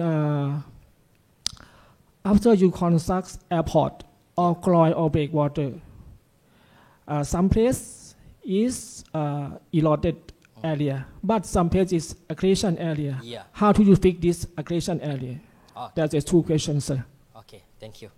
The first question is about, a little bit about the bamboo that I will be explain why we don't use a bamboo, because the problem for the sources of bamboo, we cannot get a good size for 3 meters to put every places. So that's why we use a normal woods. And then we don't use a mangrove because we need to have a permit to have it. That's why we use just a normal wood. Okay, so how the sediment is depend on how many frequent of the wave coming, and then how the peak of the storm will be attack the storm. Because sometimes in a month we be lost every days. Sometimes we be recovered every days. Sometimes it will change or every days. Erosion 2 days and then recovery tomorrow. Because the natural process, we can see the erosion during the storms event or not monsoon storm or not monsoon events. Season. But in not monsoon still have the recovery process because they have some quite of strong wind in that time. So that's why we need to have a process of studies because we have a week studies and then a month and then every 6 months. So that's why we have some chronology. We can get idea because the event we cannot say this time is good because the climate change can be changed the monsoon pattern now. This is problem now. Okay, and then the second one, the question about the accretion places, right? Okay, so luckily, in excursion places, in south part of airport, there's a camp parts. So the army is very happy because they have very long places, and then we cannot allow at the places. So and we still don't have many complaint of the Navy. So but in other studies and in south part of Terengganu, the excursion parts is complained by the small scale fishermen because the beach very long, so they cannot tow the boat on the beach. So how they need to sustain the erosion, but they make a series of groins to reduce of the sediment budget in there. Okay, thank you for the question, and thank you, Associate Professor Effie. Thank you very much. Thank you. And the last topic in this session is innovative coastal protection solution for sustainable management of erosion, presented by Professor Subramaniam Lilamani from Coastal Management Program Environment and Life in Sciences Research Center, Kuwait Institute for Scientific Research. Ladies and gentlemen, please welcome Professor Subramaniam Lilamani.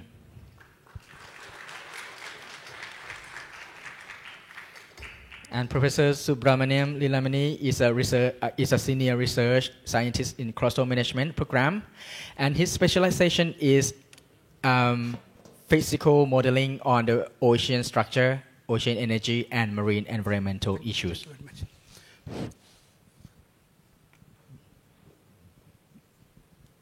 Good morning to everybody. First, excuse me, I have to sit down and present because of back pain and neck pain. Kindly excuse me. Then first of all, I want to thank Professor Ched Wang and Ms. Rijivek for taking care of me in all the aspects. And thank you very much for this wonderful conference. I am coming from Kuwait, but I am native of India. I work in this institute from 2003.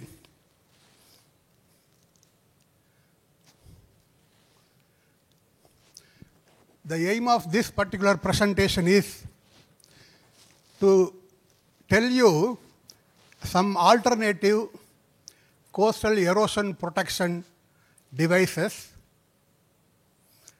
which are ultimately sustainable.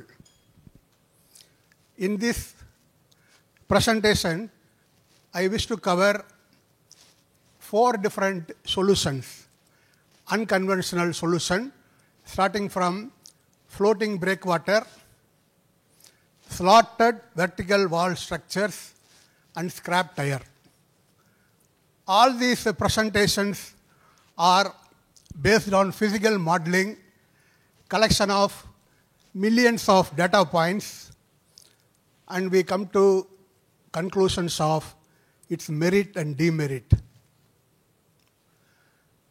The flow of the presentation will be like this. You know already from Professor Effie, the conventional way of erosion protection. He gave all the conventional applications. So that way I need not to cover that. Then why we need innovations in coastal erosion protection, direction of innovation, then for application.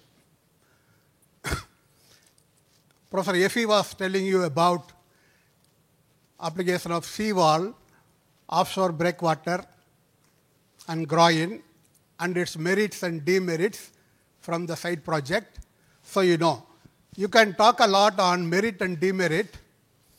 Dr. Nagalakshmi's question, see, a typical selection is required based on the field condition. We cannot select any of them randomly. We have to select appropriate solution from these based on the wave direction, wave height, sediment transport along the coast. All these things are required to select appropriate solution. If you go to a little bit deeper water, people use caisson type. Like Japan and Italy, they use a lot of caissons, particularly in deep. Why? Because rubble mount breakwater in deep water will be very, very expensive. So you have to go for caisson. In some countries, people use also floating breakwater. I will tell first of all why innovation is required. Particularly, see, I come from Kuwait. Gulf country, they don't have good quality stones. They have to import good quality stones from other countries. So it is very, very expensive, number one. Number two, crude oil is a main export commodity from Gulf country. One of the product from crude oil refining is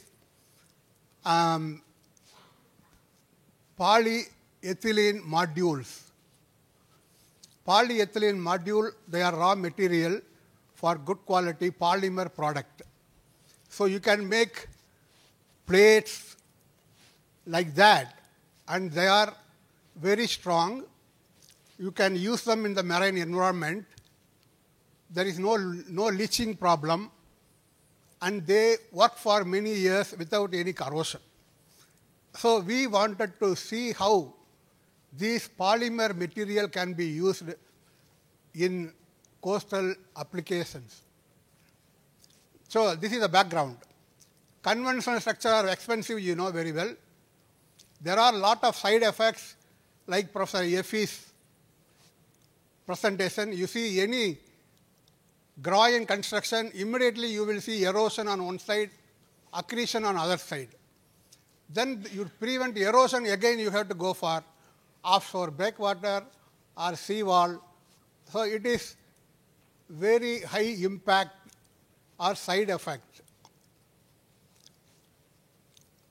Particularly this product in coastal area, if you have corals, you build this product, corals will die. Particularly dumping rock means coral will die. Nowadays, rock is not the preferred material in many countries, like Norway. Norway, they don't, not Norway, Netherlands. They don't go for conventional groin offshore breakwater.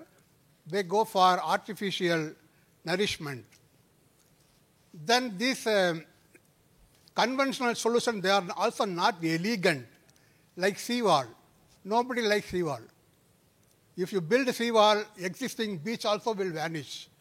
So people don't like seawall. And not suitable for poor foundation. If your seabed is not strong, they all will sink. Cost will increase.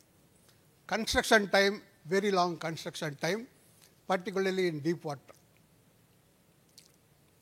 Some application, conventional solutions, they are not suitable. Example, deep water breakwater construction, no. Then for us, non-availability of good quality material. That is what for us in Gulf country. So the direction of innovation, not only for industry but also for research students, we have to go for alternative, particularly to reduce the volume of material means to reduce the cost. We also need to reduce the construction time. We also take care of environmental impact. Also, aesthetic view. People wanted to have beautiful structures. And we also love to have the function, intended function, more efficiently. If it is for erosion, it should help for reducing erosion much better, like that. Now I will go for 4 different solutions. 3 solutions we got US patent. This is the first solution, floating breakwater. We got a patent in 2016. This is the first page of the patent. I will tell you the idea. It came to us at almost during 2000. This is a conventional floating breakwater with the skirt wall. The vertical wall is skirt wall. This is a typical floating breakwater. We need to know floating breakwater work well when wave heights are small, wave periods less than 7 seconds. It will not work well for longer period and higher wave height. First, I have to tell this. Because for very long period, the wave energy easily transmit below the breakwater. So it is not suitable for long period and high wave height condition. First, this is the one we have to know. So this is the idea. What we did, I will tell you, but before that, floating breakwater have many applications. One is floating marina, particularly if you have rich coral. This is one island in Kuwait covered with very rich coral.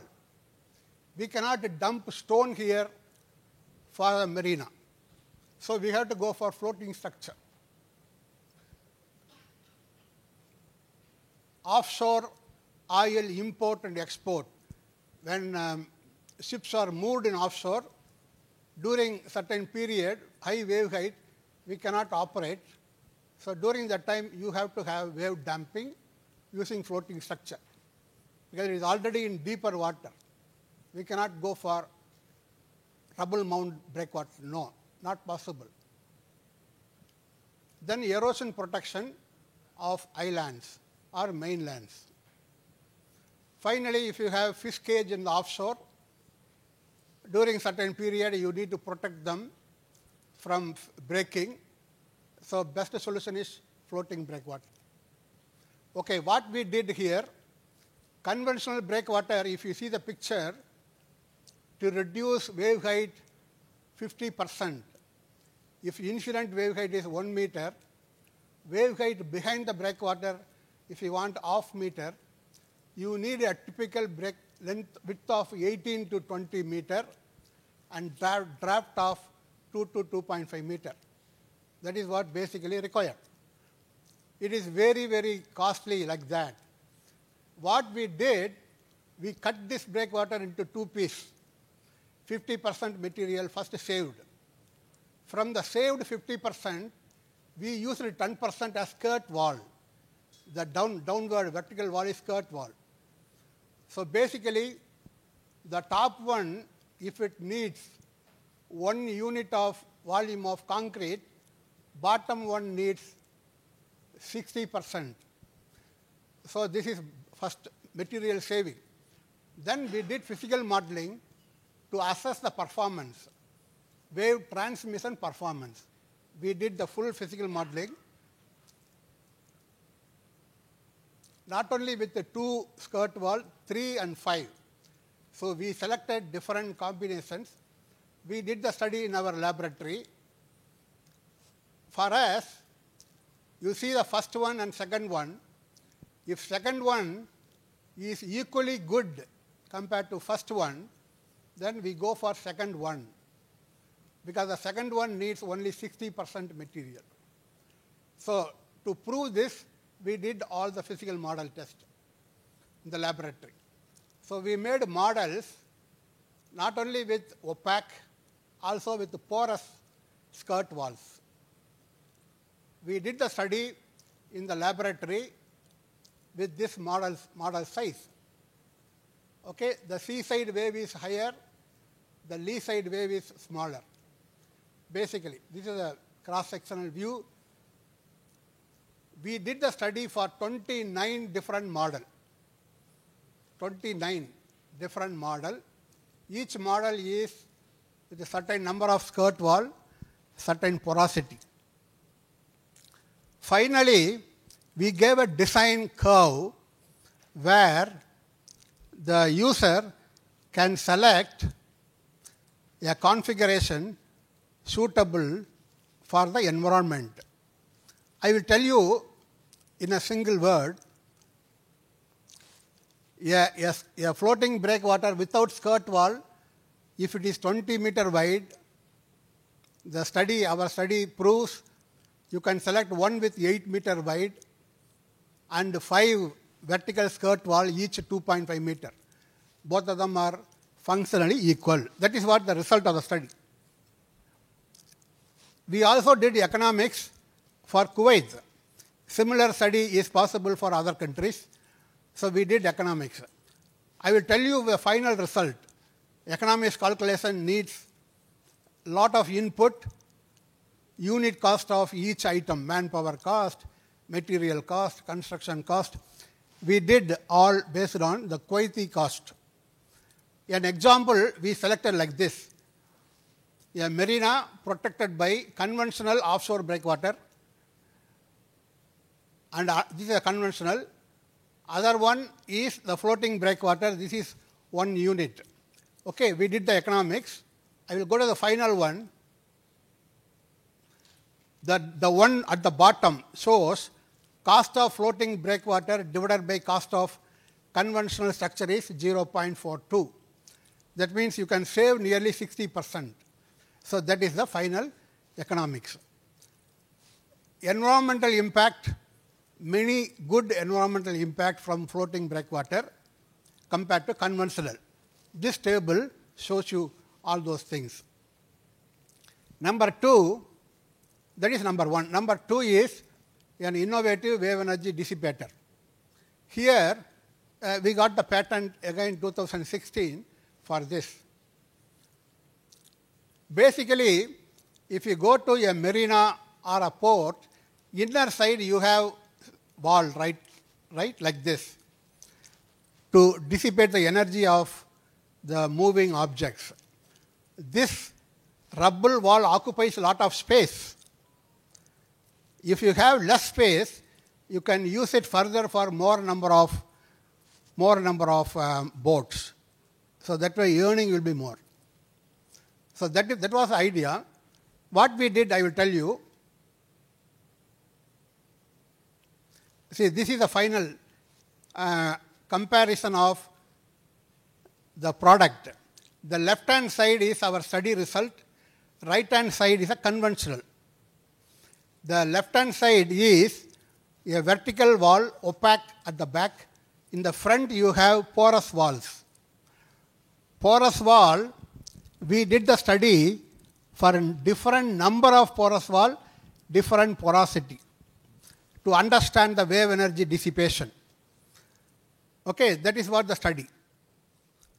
We did the study. There are a lot of advantages here. See, I can tell about many advantages. See, here you have more space, left-hand side. Inside you have more space compared to right-hand side. Because the width is very little, width. Okay, many applications are there. A construction of a port using the new technology will look like this, more elegant. Okay, I will switch over to the economics. I will show you one study in the wave flume. First, we did the study using conventional sloped structure. We did the measurement of wave reflection. Once you know the wave reflection, you know the wave energy dissipation. So focus is on understanding the wave energy dissipation. A structure which dissipates more energy is far better. We did the study for many, just 2 more minutes. So this is a slotted barrier.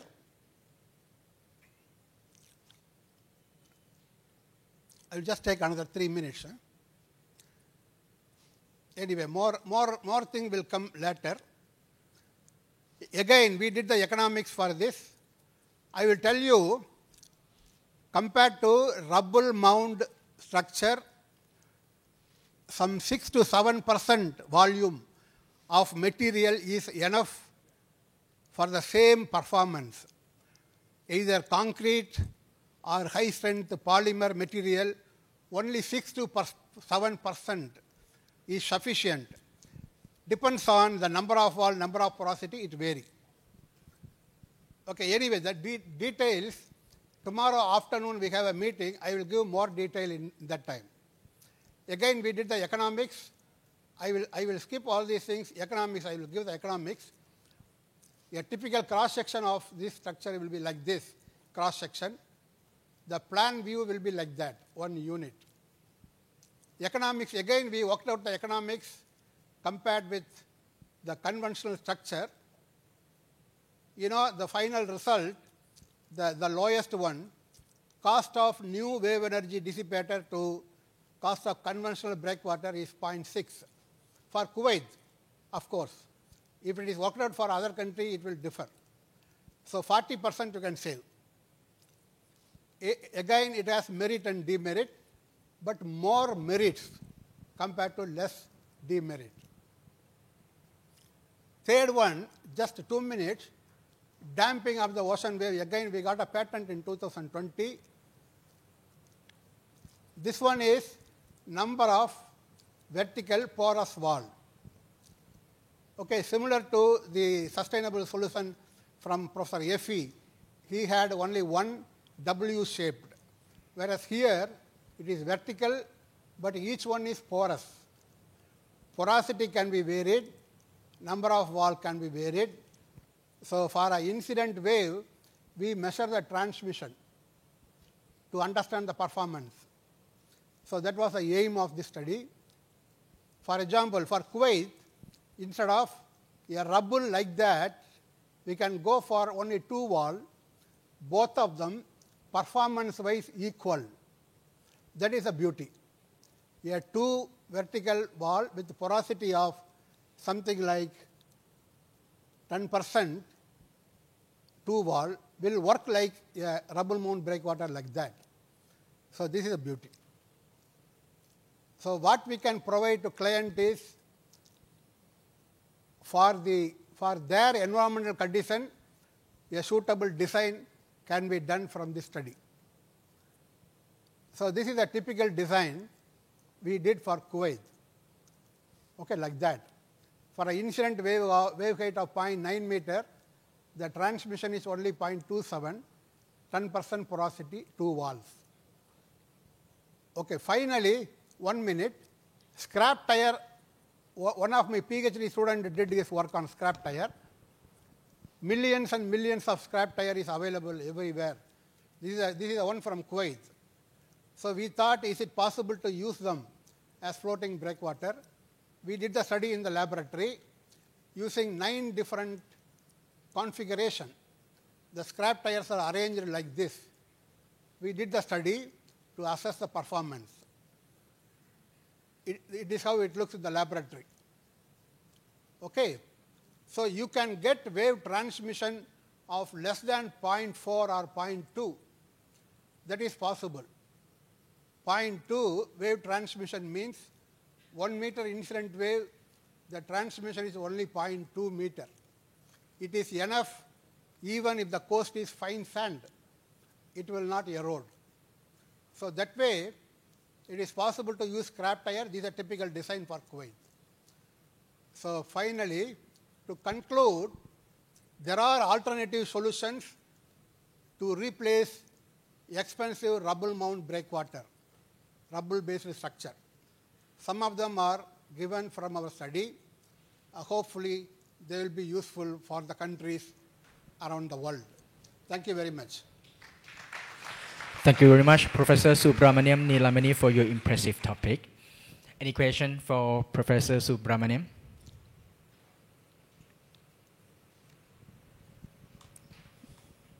Nobody? No questions? If you have a question, maybe you can ask him during the lunchtime. So, ladies and gentlemen, now is over 12 o'clock, and it's time for us to have lunch together. And we would like to inform you that our lunch time will start from 12 to 1 p.m., so it's just only 1 hour. And at the Orbit restaurant, which is located in the opposite of this conference room. And we will come back to the session group, which is separated into 4 sessions. For the session of navigation, maritime logistics and management at the room space 3. Session of marine engineering and management at the room space 4. And the session of coastal engineering and management at the room space 5. Session of marine environment and management at the room space 6. Ladies and gentlemen, on behalf of the Faculty of International Maritime Studies, Kasetsart University, Sirachart campus. We would like to say thank you for your active participation today. And we hope you will enjoy your lunch and see you in the session group in the afternoon. See you later. สวัสดีครับ สวัสดีค่ะ